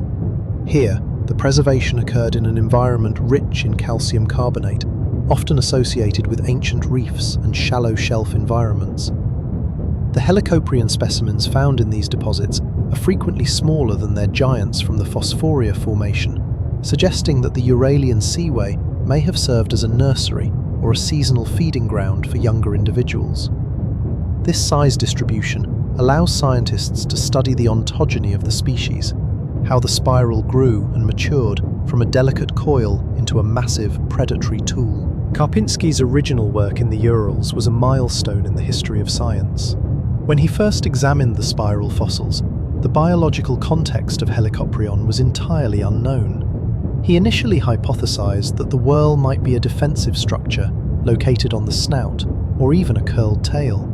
However, the sheer abundance of the fossils in the Krasnoufimsk region allowed for a more rigorous comparative analysis. The Russian deposits have yielded dozens of specimens, primarily of the species Helicoprion bessonowi, which remains the type species for the entire genus. These fossils established the benchmark for the spiral's geometry that all subsequent global finds are measured against. The stratigraphic layers of the Urals also provide a precise timeline for the genus. The rocks are divided into stages: the Assalian, Sakmarian, and Artinskian, each representing several million years of deposition. By tracking the presence of Helicoprion through these layers, Russian paleontologists have demonstrated that the genus remained virtually unchanged for nearly 10 million years. This evolutionary stasis suggests that the Helicoprion body plan was so perfectly adapted to its environment that there was little pressure for it to change. It was a stable predator in a stable world, a master of its domain from the Arctic to the equator. Beyond the teeth, the Uralian deposits provide clues about the broader community in which Helicoprion lived. Associated with the whorls are the fossils of brachiopods, crinoids, and a variety of smaller eugenodontids. This biological context reveals a high-energy ecosystem where nutrients were recycled efficiently. The presence of Helicoprion in these shallower, carbonate-rich waters indicates that while it was a pelagic nomad, it was not strictly limited to the open ocean. It could, and did, patrol the fringes of the continental shelves, perhaps following the seasonal migrations of cephalopods into the more confined spaces of the epicontinental seas. The preservation in the Urals is often in the round, meaning the fossils are three-dimensional rather than flattened by the weight of the rock. This has allowed for detailed measurements of the whorl's width and the precise angle of each tooth. These measurements are the foundation for the biomechanical models we discussed in earlier chapters. By studying the three-dimensional geometry of the Bisonnois specimens, researchers can calculate the exact volume of muscle required to operate the jaw and the amount of force the spiral could withstand before failing. The Urals, therefore, provide the physical measurements that make our understanding of the animal's life possible. The climate of the Uralian seaway was also a factor in its paleontological richness. During the Permian, this region was situated at a latitude that experienced significant seasonal changes. The cooling of the surface waters in the winter would trigger vertical mixing, bringing fresh nutrients up from the depths. This seasonal pulse of productivity would lead to an explosion of life, from microscopic algae to the great predators at the top of the chain. Helicoprion was a beneficiary of this rhythm, its presence in the Urals tied to the ancient pulse of the Earth's seasons. Today, the quarries of the Ural Mountains are silent, cold places where the stone is heavy with the history of the sea. The fossils of Helicoprion are still being found, emerging from the limestone with the same razor-sharp edges that Alexander Karpinski first marveled at over a century ago. They serve as a bridge between the Russian landscape and the deep blue of the Panthalassic. Each whorl found here is a piece of a global puzzle, confirming that the story of Helicoprion is a story of a truly planet-wide success. As we look at the Russian record, we see the importance of geographic diversity in science. Without the fossils of the Urals, we might think of Helicoprion only as a creature of the deep American basins. Instead, we see it as a versatile, wide-ranging inhabitant of the world's ancient waterways. The Urals remind us that the Paleozoic was a time of vast, interconnected oceans, where the same spiral of teeth could be found thousands of miles apart, united by the same currents and the same drive for survival. The paleontology of the Urals is a testament to the endurance of the spiral. In the hard limestone of the east, the Helicoprion remains a symbol of an era when the Earth was a different shape, but the laws of biology and the beauty of the sea were the same as they are today. The stone holds the shape of the hunt, the shape of the growth, and the shape of the long, slow drift through the ancient Arctic light. Determining the true scale of an extinct animal from a single, specialized anatomical part is one of the most rigorous challenges in paleontology. In the case of Helicoprion, for over a century, the only data point available was the diameter of the tooth whorl. Without a complete bony skeleton to measure, scientists must rely on a process called allometric scaling, using the known proportions of related, more complete species to estimate the dimensions of the missing whole. For Helicoprion, this means looking at its eugenodontid cousins and the rare, soft tissue impressions left behind in the Permian silt. The journey to estimate the length of Helicoprion begins with the jaw-to-body ratio. In modern cartilaginous fish, there is a predictable relationship between the size of the cranium and the total length of the body. By applying these ratios to the largest known Helicoprion whorls, some of which exceed 50 centimeters in diameter, paleontologists can reconstruct the size of the head required to house such a weapon. A 50-centimeter whorl suggests a skull of significant mass, which in turn implies a body of considerable length and volume. Current scientific consensus, bolstered by 3D modeling and CT scans of the 2013 Idaho specimen, suggests that mature Helicoprion were among the largest marine predators of the Permian. Conservative estimates place average adults at approximately 5 to 8 meters in length. Some of the most exceptional whorls, however, suggest individuals that may have reached up to 10 or 12 meters. To put this in perspective, this would make Helicoprion comparable in size to the modern-day whale shark or the great white shark, though its body plan was uniquely specialized for the pelagic shearing niche. This estimation of size is not merely about prestige, it is fundamental to understanding the animal's ecology. A 10-meter predator has vastly different metabolic requirements than a 2-meter one. A larger body allows for better thermal inertia, meaning the animal could maintain a more stable internal temperature, even when moving through different water layers. It also increases swimming efficiency, as a longer body can move more water with each stroke of the tail, allowing Helicoprion to cover the global oceanic corridors with the sustained glide we have observed in earlier chapters. The mass of the animal is also a subject of study. A cartilaginous skeleton is significantly lighter than a bony one, meaning that for its size, Helicoprion would have been relatively buoyant and agile. Estimates suggest a 7-meter individual might weigh several tons, the majority of that mass being the powerful swimming muscles of the trunk and the large, lipid-rich liver. This mass was distributed along its fusiform shape, ensuring that even at its greatest size, the animal remained a streamlined and efficient traveller of the Panthalassic. The process of scaling up also considers the limitations of the environment. The Artinskian oceans were productive, but every ecosystem has a carrying capacity. The presence of a 10-meter predator requires a massive base of prey, the cephalopods and early coleoids, to sustain a breeding population. The size of Helicoprion serves as a biological indicator of just how rich the Permian seas were. It was an era of giants, supported by a stable and flourishing marine food web that had not yet been disrupted by the Great Dying. There is also a temporal aspect to this size. By examining whorls from different stratigraphic layers, researchers have noted that Helicoprion did not start as a giant. Early species in the lineage were more modest in size. Over millions of years, there was a trend toward larger body sizes, a phenomenon known as Cope's rule. This trend suggests that in the open ocean of the Permian, there was a distinct evolutionary advantage to being larger, perhaps to deter other predators, to travel further, or to tackle a wider range of prey sizes. The accuracy of these length estimates was greatly improved by the discovery of the IMNH 36969 specimen in Idaho, which preserved part of the upper jaw and cranium. This find allowed scientists to move beyond guesswork and create a digital reconstruction of the entire head. By knowing the exact placement of the whorl within the skull, they could more accurately predict the size of the rest of the body.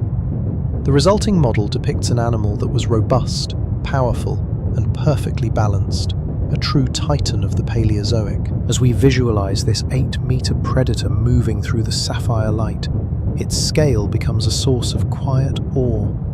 It was a creature that commanded its environment through sheer physical presence. Its length allowed it to bridge the gaps between continents, while its mass gave it the momentum to glide through the currents of time. The tooth whorl, once a lonely relic, is now the key that unlocks the dimensions of a lost giant, proving that the Permian seas were a world of grand proportions.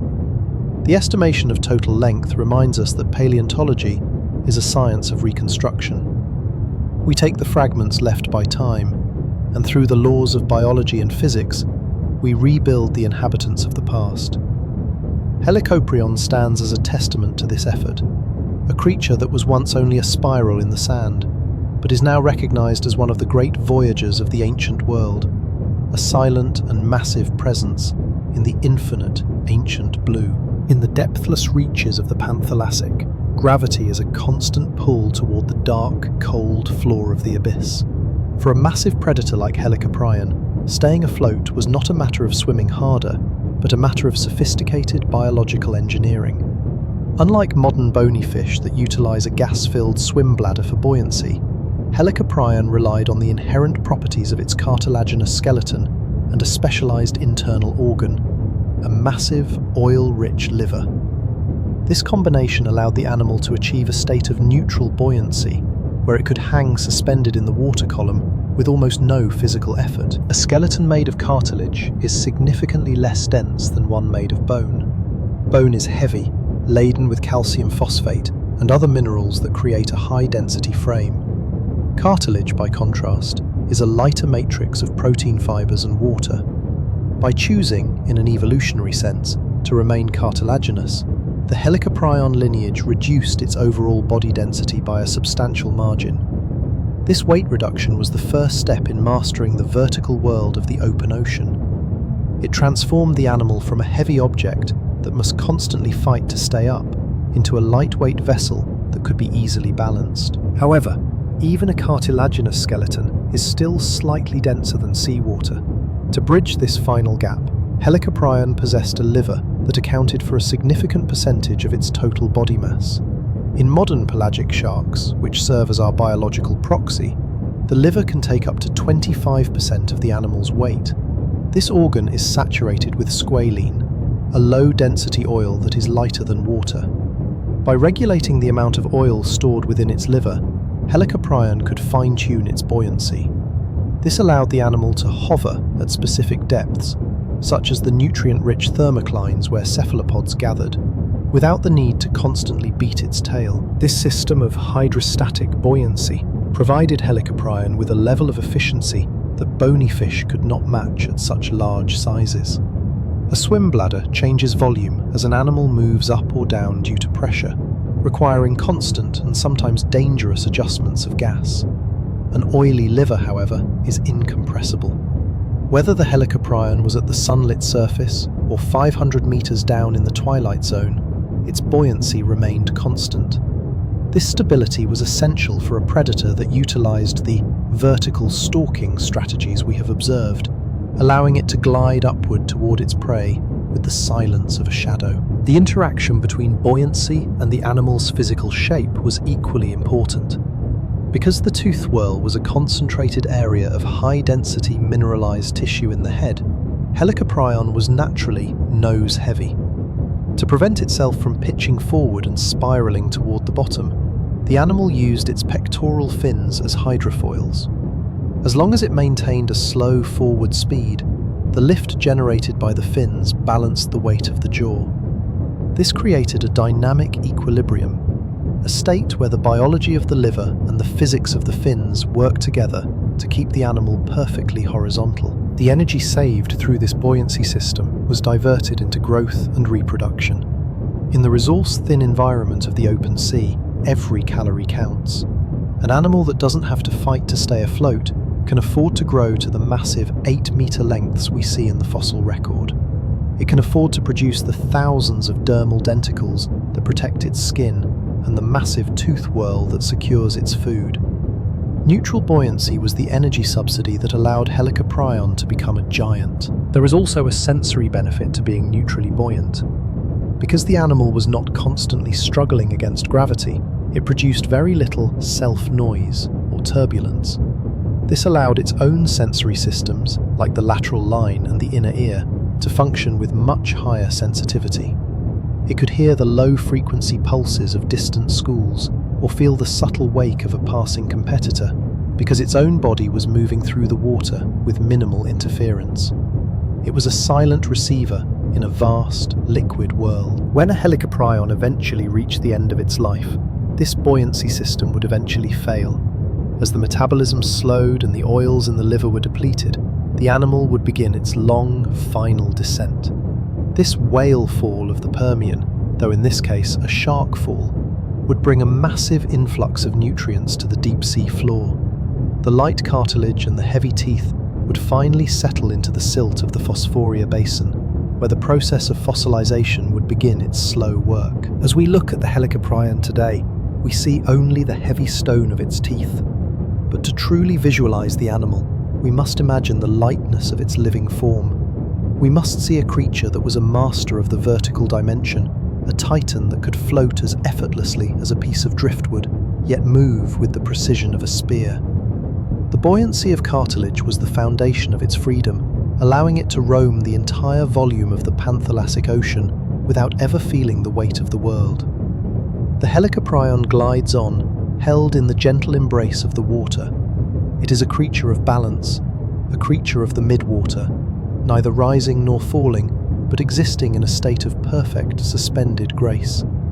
In the quiet, unhurried pace of the Permian, this was the ultimate expression of life, a form that had mastered the physics of its world so completely that it could simply be, drifting forever in the infinite, ancient blue. In the traditional silhouette of a shark, we expect to see a specific set of paired fins, the pectorals near the head and the pelvic fins near the tail.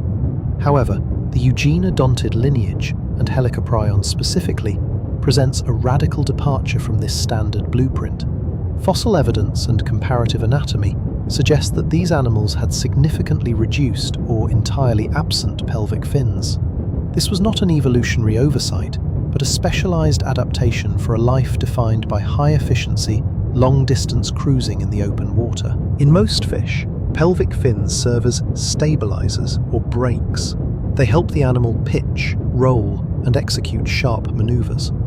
For a reef-dwelling predator that needs to dart between obstacles, pelvic fins are essential tools for agility. But for a pelagic giant like Helicoprion, the requirements were different.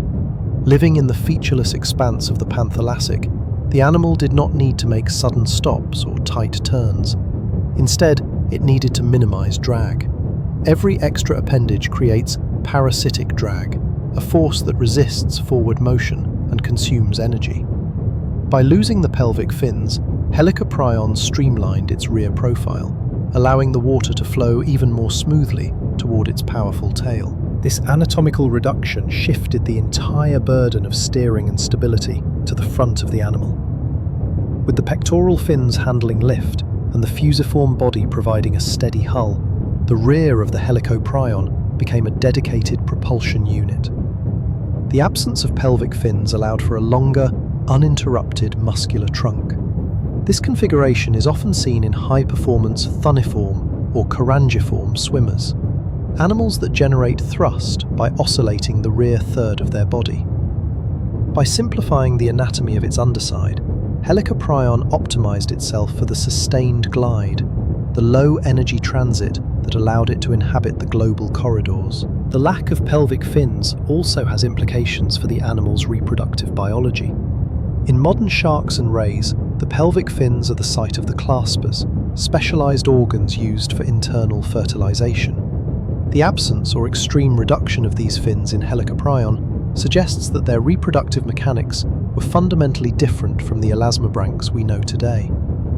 While we cannot fossilize the soft tissues of their reproductive systems, this anatomical difference highlights the fact that eugenodontids were a distinct and separate branch of the chondrichthyes tree, following their own unique path for millions of years. From a hydrodynamic perspective, the removal of the pelvic fins moved the center of lateral area forward.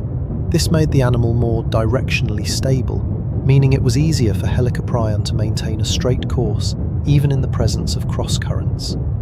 Much like an arrow with fletching only at the very rear, the Helicoprion was built to stay on target. This stability was a massive advantage during the long-distance tracking of cephalopod schools, where maintaining a precise heading over hundreds of miles was the key to a successful hunt. The musculature that would have supported pelvic fins was instead integrated into the powerful lateral muscles of the trunk. This increased the volume of the red muscle, specialized for aerobic, long-duration swimming. In the quiet depths, the Helicoprion functioned as a living pendulum, with its head and pectoral fins providing the stable anchor and its tail providing the rhythmic drive. The simplicity of this design was its strength. By shedding unnecessary parts, the animal became a more perfect vessel for the energy it consumed. In the fossil record, the area where pelvic fins should be is often a smooth, uninterrupted shadow in the rare specimens that preserve body outlines. This absence initially confused early researchers, who assumed the fossils were simply incomplete. But as more eugenodontid specimens were recovered, the pattern became clear. The lineage had committed to a specific style of movement that favoured the long game of the open ocean over the short game of the coast. Helicoprion was the ultimate expression of this philosophy, a creature of pure, streamlined purpose. As we visualize the animal from the side, we see a long, tapering silhouette that ends in a powerful vertical tail. There are no extra protrusions to break the flow of the sapphire water.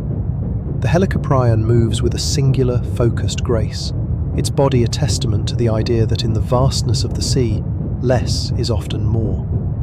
The water slides over its belly without a ripple, moving past the space where fins once were, until it is pushed aside by the final rhythmic sweep of the caudal fin. The absence of pelvic fins reminds us that evolution does not always move toward more complexity. Often it moves toward more efficiency. By refining the body plan and removing the redundant, the Helicoprion became a master of the Panthalassic. It was a specialist of the deep blue, a creature that traded the agility of the reef for the endurance of the ocean, moving forever forward through the ancient, unhurried currents. The Helicoprion glides on, a silver-grey arrow in the heart of the Permian. It is a creature of the open water, defined as much by what it lacks as by what it possesses. In the silence of the deep, its simplified form is a masterpiece of biological engineering, a silent and enduring presence that proves the power of the streamlined path. In the immense three-dimensional world of the Panthalassic, sight is a luxury often limited to the sunlit surface. For a predator that patrolled the deep pelagic zones and the twilight layers of the continental shelves, survival required a sensory suite that could penetrate the dark. Helicoprion perceived its world through a complex integration of pressure, chemical signals, and bioelectricity. To the animal, the ocean was not an empty void. It was a vibrant landscape of vibrations, scents, and electrical pulses, each providing a piece of information about the location of prey, the direction of currents, and the presence of competitors. The most vital of these senses was the lateral line system, a network of fluid-filled canals and sensory cells called neuromasts that ran along the length of its body and across its head. This system allowed Helicoprion to feel the water. Any movement in the vicinity, such as the rhythmic jetting of a school of cephalopods or the tail beat of a distant fish, created pressure waves that the neuromasts detected with microscopic precision. In the silence of the deep, this provided the animal with a three-dimensional map of its surroundings, allowing it to navigate and hunt even when visual light was non-existent. While light was scarce in the depths, fossil evidence suggests that Helicoprion possessed large eye orbits, indicating that vision still played a role in its sensory world. In the clear waters of the Artinskian age, even a small amount of starlight or the bioluminescence from deep-sea organisms would have been enough for the animal to detect silhouettes. Its eyes likely contained a high density of rod cells, specialized for low-light sensitivity, and a tapetum lucidum, a reflective layer behind the retina that redirected light through the sensory cells a second time. This adaptation would have given the predator a distinct advantage during the vertical stalking maneuvers of the dawn and dusk. Beyond the physical and the visual, Helicoprion possessed a sixth sense, electroreception. Scattered across its snout and head were thousands of tiny pores leading to the ampullae of Lorenzini. These jelly-filled canals were capable of detecting the faint bioelectric fields generated by the muscle contractions and heartbeats of other living creatures. Because seawater is an excellent conductor of electricity, Helicoprion could sense a hidden cephalopod or a resting fish, even if it was completely still and camouflaged. This sense was the ultimate tool for the final moments of a strike, guiding the tooth whorl to its target with surgical accuracy. The olfactory system of Helicoprion was equally formidable. Fossilized cranial impressions reveal large olfactory bulbs, the parts of the brain dedicated to processing smells. In the open ocean, chemical trails, the scent of a massive school of prey, or the pheromones of a potential mate, can persist for miles. By swimming in a slow, rhythmic S-curve, Helicoprion could sample the water with its nares, comparing the concentration of chemicals between the left and right sides of its head to determine the direction of the source. This ability to smell in 3 dimensions turned the vast Panthalassic into a map of chemical highways. Hearing also played a crucial role in its long-distance awareness. Though it lacked external ears, Helicoprion possessed internal ear structures capable of detecting low-frequency sounds that travel exceptionally well through water. The thrum of a distant storm, the grinding of tectonic plates, or the collective movement of a massive biomass of plankton would have been audible to the animal. These sounds provided a background hum to the Permian world, allowing the predator to orient itself within the larger oceanic environment. The integration of these senses occurred in a brain that was highly specialized for sensory processing. While eugenodontid brains were not large by modern mammalian standards, they were finely tuned to the requirements of a pelagic nomad. Large portions of the neural tissue were dedicated to the optic, olfactory, and lateral line lobes. This sensory-heavy brain meant that Helicoprion was constantly processing a stream of data from its environment, making it a highly reactive and aware inhabitant of the ancient deep. The sensory world of Helicoprion was a study in overlapping fields of information. Where vision failed, the lateral line took over. Where vibrations were muffled, electroreception provided the answer. This redundancy ensured that the animal was never truly blind in its environment. It moved through the water not as a clumsy brute, but as a sophisticated receiver of information, tuned to the frequency of the Permian Sea. Every sense was a thread in the fabric of its survival, woven together by millions of years of evolutionary refinement. As we visualize the Helicoprion in the dark, we must imagine it not in a state of sensory deprivation, but in a state of hyper-awareness. To the animal, the darkness was full of light, the light of chemical trails, the glow of bioelectric fields, and the texture of pressure waves. It was a master of the unseen world, a creature that navigated the infinite blue with a confidence born of its ancestral mastery of the senses. The sensory world of Helicoprion reminds us that our human perception is only one way of experiencing the planet. In the quiet, unhurried pace of the Permian, the ocean was a landscape of information that we can only begin to reconstruct through the study of fossils. The Helicoprion glides on, its senses reaching out into the dark, a silent and perfectly informed presence in the heart of the infinite, ancient blue. The life history of Helicoprion is uniquely preserved within the very weapon it used to survive. In most extinct animals, the stages of growth, from a vulnerable juvenile to a massive adult, must be inferred from different fossils of varying sizes.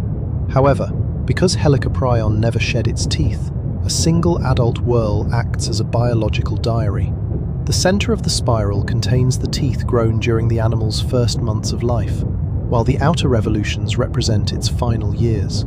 This permanent record allows paleontologists to study the ontogeny of the species with a level of detail rarely seen in the fossil record. Growth began with a small, delicate coil. Juvenile Helicoprion were likely born or hatched with a functional, albeit miniature, version of the tooth whorl. At this stage, the teeth were only a few millimeters tall, designed to process small, soft-bodied prey like larval cephalopods or tiny pelagic invertebrates. As the young fish consumed nutrients, its body size increased, and the dental lamina, the tissue responsible for tooth production, began to generate larger and broader teeth. Because the jaw was still small, these new teeth pushed the older, smaller ones inward, beginning the first tight turn of the spiral. The mathematical precision of this growth is remarkable. The whorl expanded following a logarithmic spiral, meaning that the proportions of the teeth remained consistent even as their absolute size increased. This isometric growth ensured that the mechanical efficiency of the bite was maintained throughout the animal's life. As the Helicoprion entered its subadult phase, the teeth transitioned from simple, needle-like points to broader, serrated blades. This change in morphology likely mirrored a shift in diet. As the animal grew, it moved up the food chain, transitioning from small prey to the large, rubbery coleoids that would sustain it as an adult. The rate of growth can be estimated by examining the growth rings, or incremental lines within the dentine of the teeth. Much like the rings of a tree, these lines represent periodic depositions of mineralized tissue. While it is difficult to determine if these lines represent days, months, or seasons, they clearly show a pattern of steady, uninterrupted development. In the stable environment of the Artinskian Panthalassic, Helicoprion did not face the harsh seasonal bottlenecks that modern polar animals experience. Its growth was a slow, relentless accumulation of mass and enamel, fueled by the consistent productivity of the oceanic currents. As the animal reached physical maturity, the energy once dedicated to rapid body growth was redirected into the maintenance of the massive adult whorl. The final revolutions of the spiral contain the largest teeth, often featuring the most complex serrations and the thickest layers of enameloid. By this stage, the innermost teeth, the juvenile record, were tucked deep within the cartilaginous housing of the lower jaw. They were no longer functional for biting, but they provided a solid, weighted core for the jaw, acting as a structural anchor for the massive muscles required to drive the adult saw. Ontogeny also involved changes in the animal's habitat and behavior. It is likely that Helicoprion exhibited niche partitioning by age. Juveniles may have inhabited shallower, more protected coastal waters, where prey was smaller and larger predators were less common. As they gained size and swimming endurance, they would have migrated into the open pelagic zones, eventually joining the global populations that patrolled the oceanic corridors. This migration was a rite of passage, enabled by the increasing efficiency of their fusiform bodies and the growing power of their dental spirals. The lifespan of a Helicoprion is estimated to have been several decades. To produce a whorl with 3 or more full revolutions, the animal had to survive in a competitive and changing ocean for a significant period. This longevity suggests that once an individual reached a certain size, it had few natural enemies. Its massive size and specialized weaponry made it an apex presence. The whorl was not just a tool for feeding, it was a record of successful survival, an accumulating proof of the animal's mastery over its environment. When we look at a fully matured Helicoprion whorl, we are looking at the sum of a lifetime.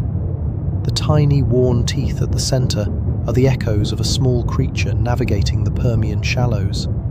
The massive, razor-sharp blades at the edge are the signature of a seasoned voyager of the deep blue. There is a poetic symmetry in this growth, a life that expands outward in a perfect curve, never letting go of its past, but always preparing for a larger future. The study of Helicoprion ontogeny reminds us that every giant was once small, and every complex structure began as a simple idea. The spiral was the mechanism that allowed the animal to carry its history with it, turning the process of aging into a process of strengthening.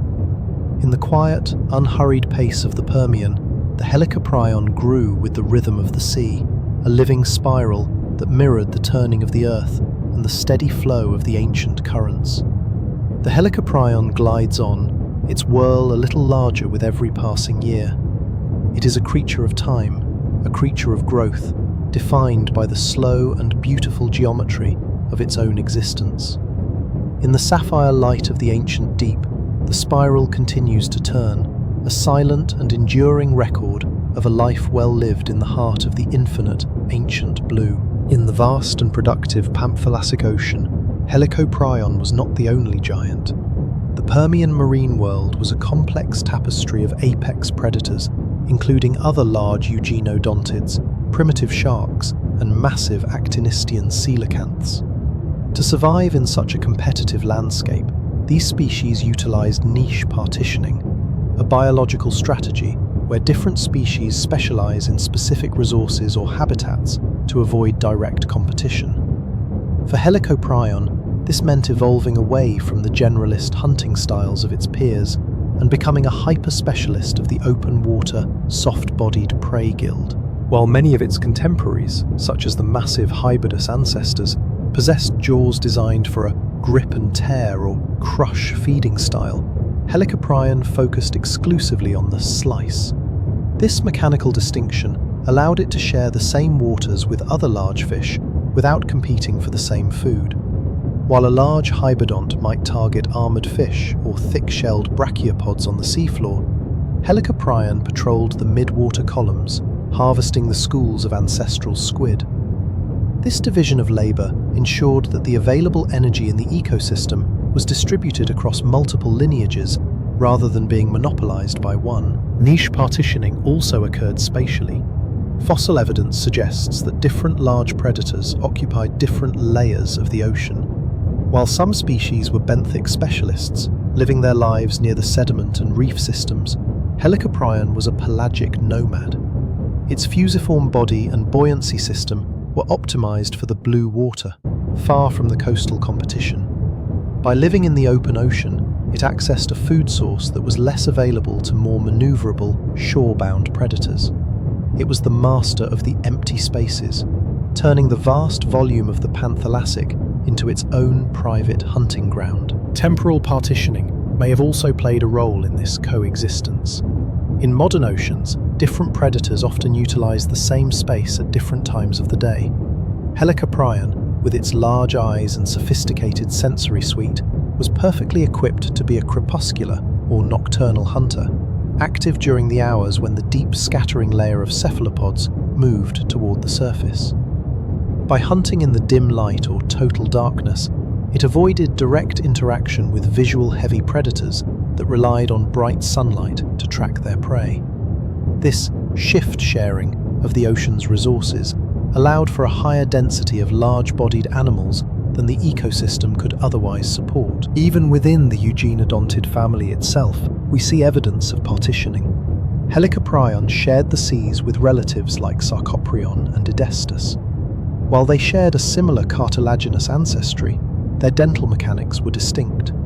Sarcoprion featured a more elongated snout, perhaps for reaching into crevices or targeting specific types of small fish, whereas the vertical saw of Helicoprion was a heavy-duty tool for larger, rubbery prey.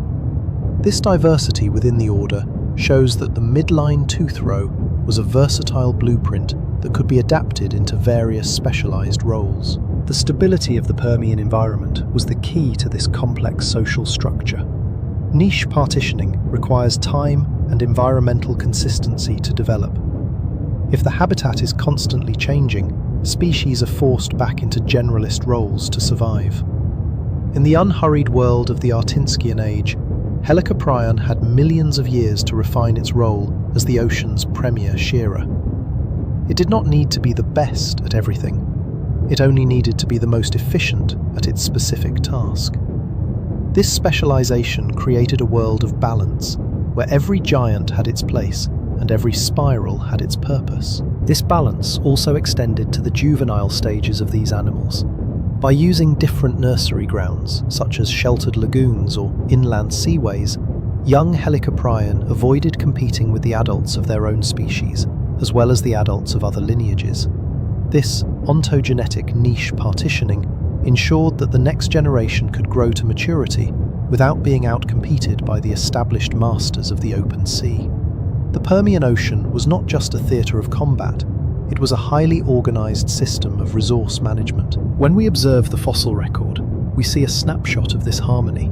A single geological layer might contain the remains of 3 or 4 distinct apex predators. To a casual observer, this might look like a chaotic battlefield, but to a documentary architect, it is a testament to the sophistication of the Paleozoic food web. Helicoprion was a vital cog in this machine, a specialist that kept the cephalopod populations in check while leaving the rest of the ocean's bounty to its neighbours. The study of niche partitioning reminds us that diversity is the result of cooperation as much as competition.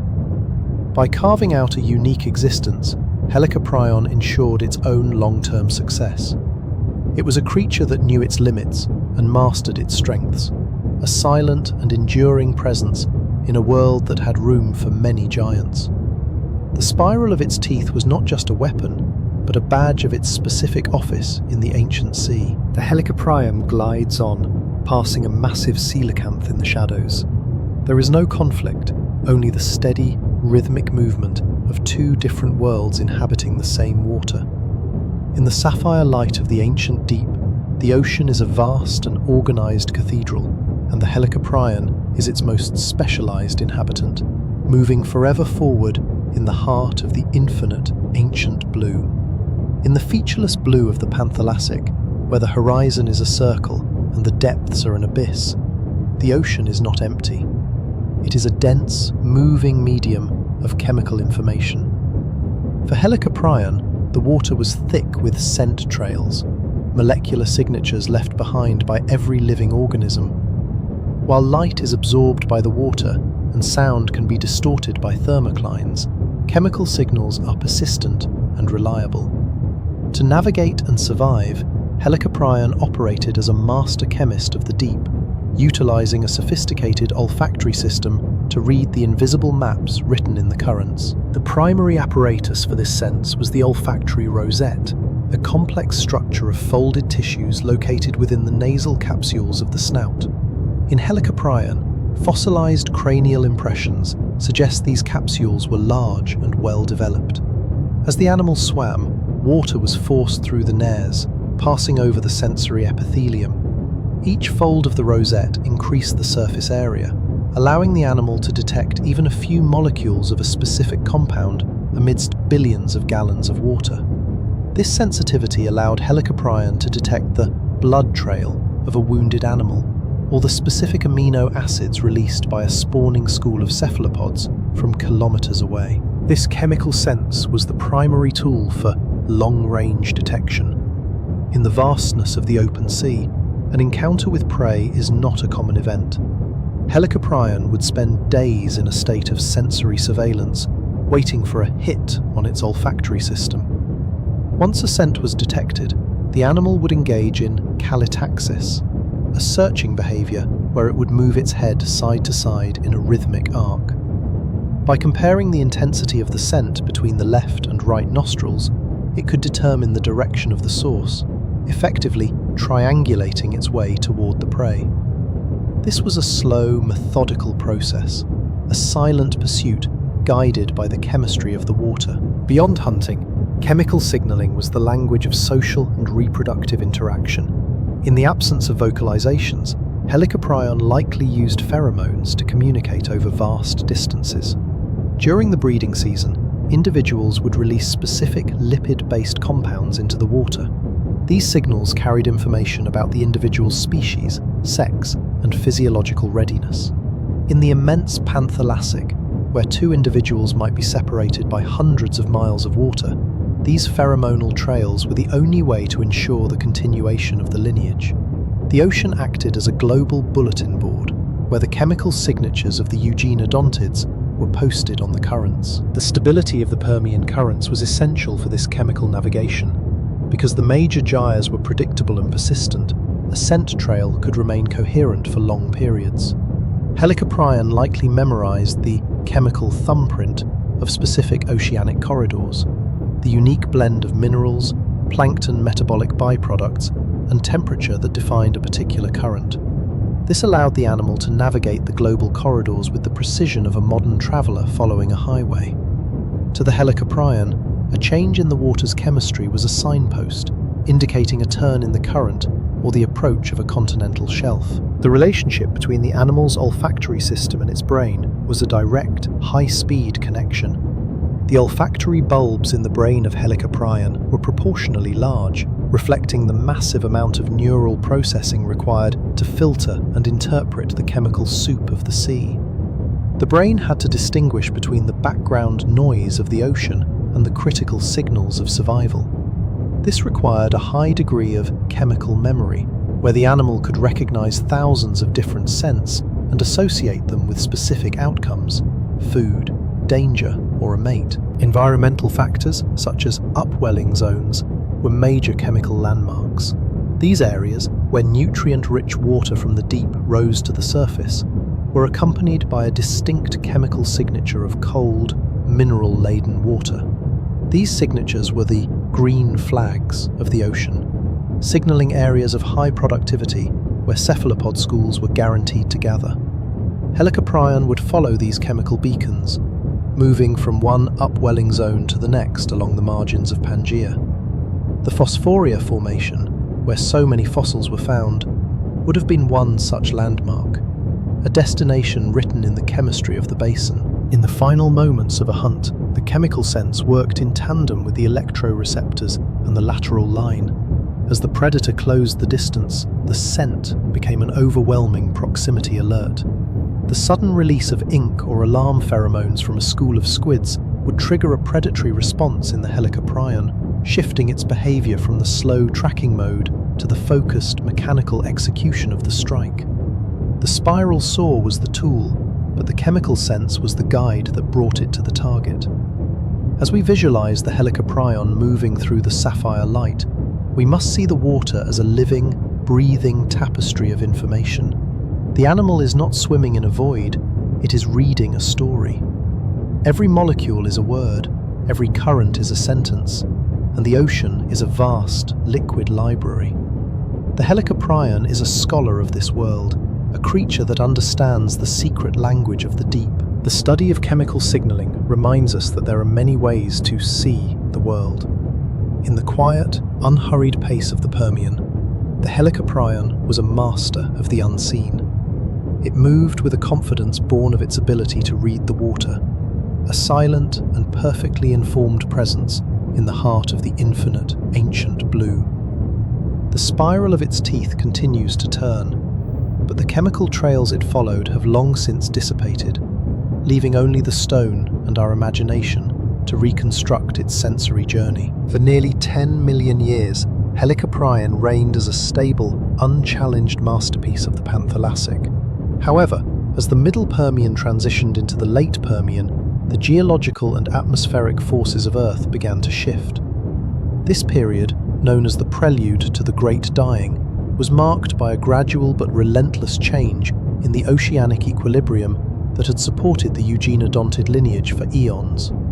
The very stability that allowed the spiral-toothed giants to flourish became their greatest vulnerability as the environment moved into an era of unpredictability. The first signs of change were written in the chemistry of the water.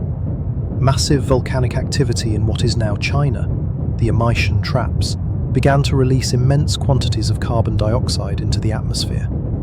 This CO2 was slowly absorbed by the oceans, leading to the beginning of ocean acidification.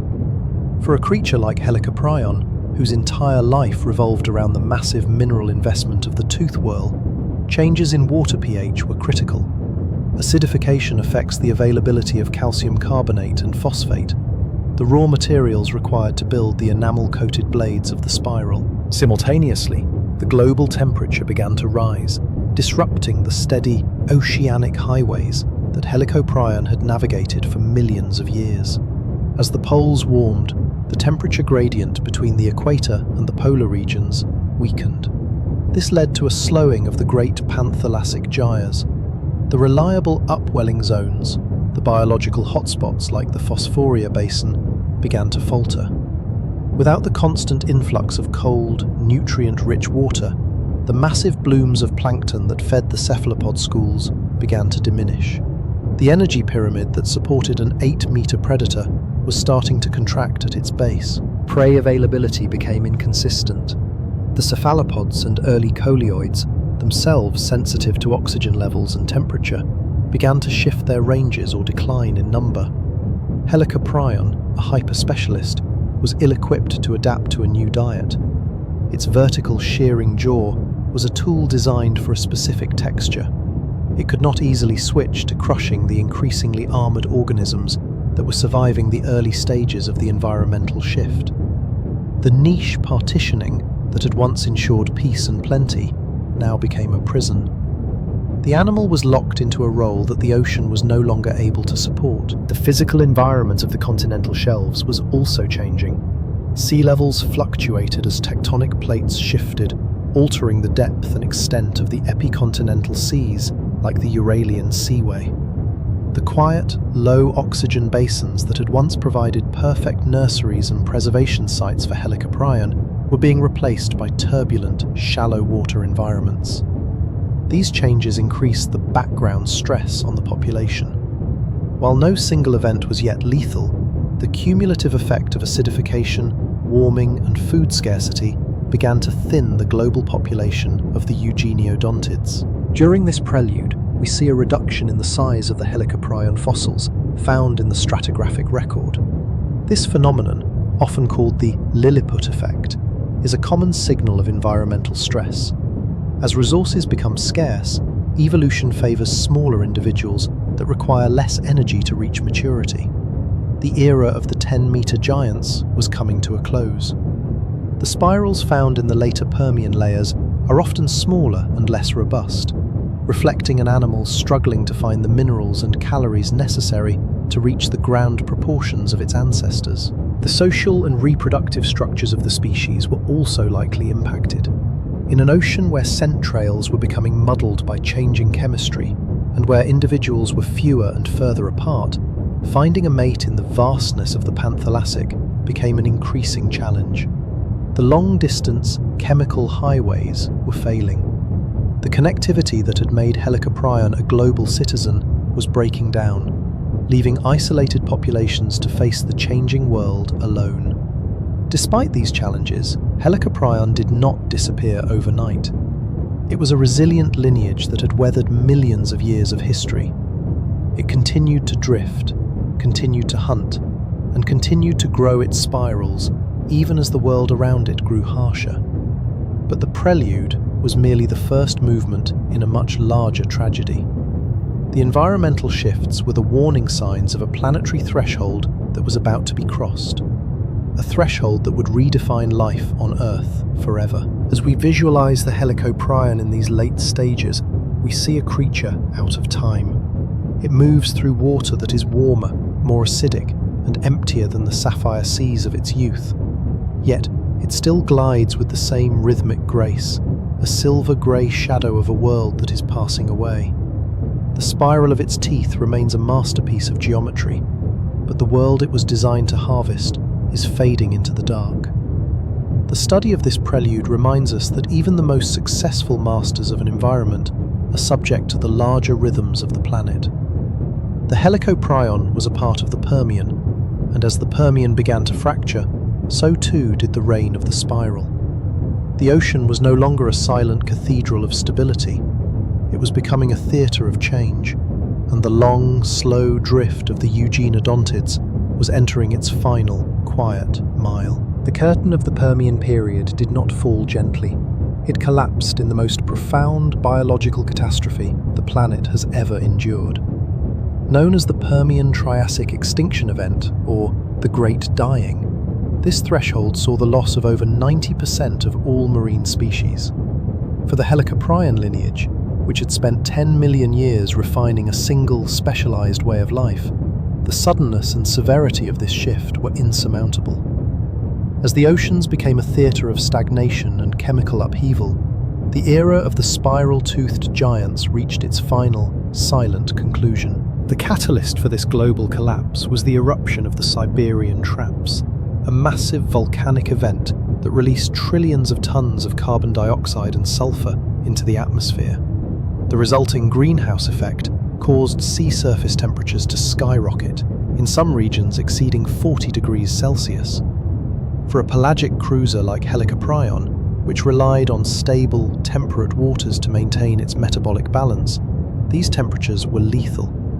Warm water holds significantly less oxygen than cold water, and as the Panthalassic warmed, the oxygen-rich highways of the deep began to suffocate. The ocean's circulation, once a reliable conveyor belt of life-sustaining nutrients, ground to a halt.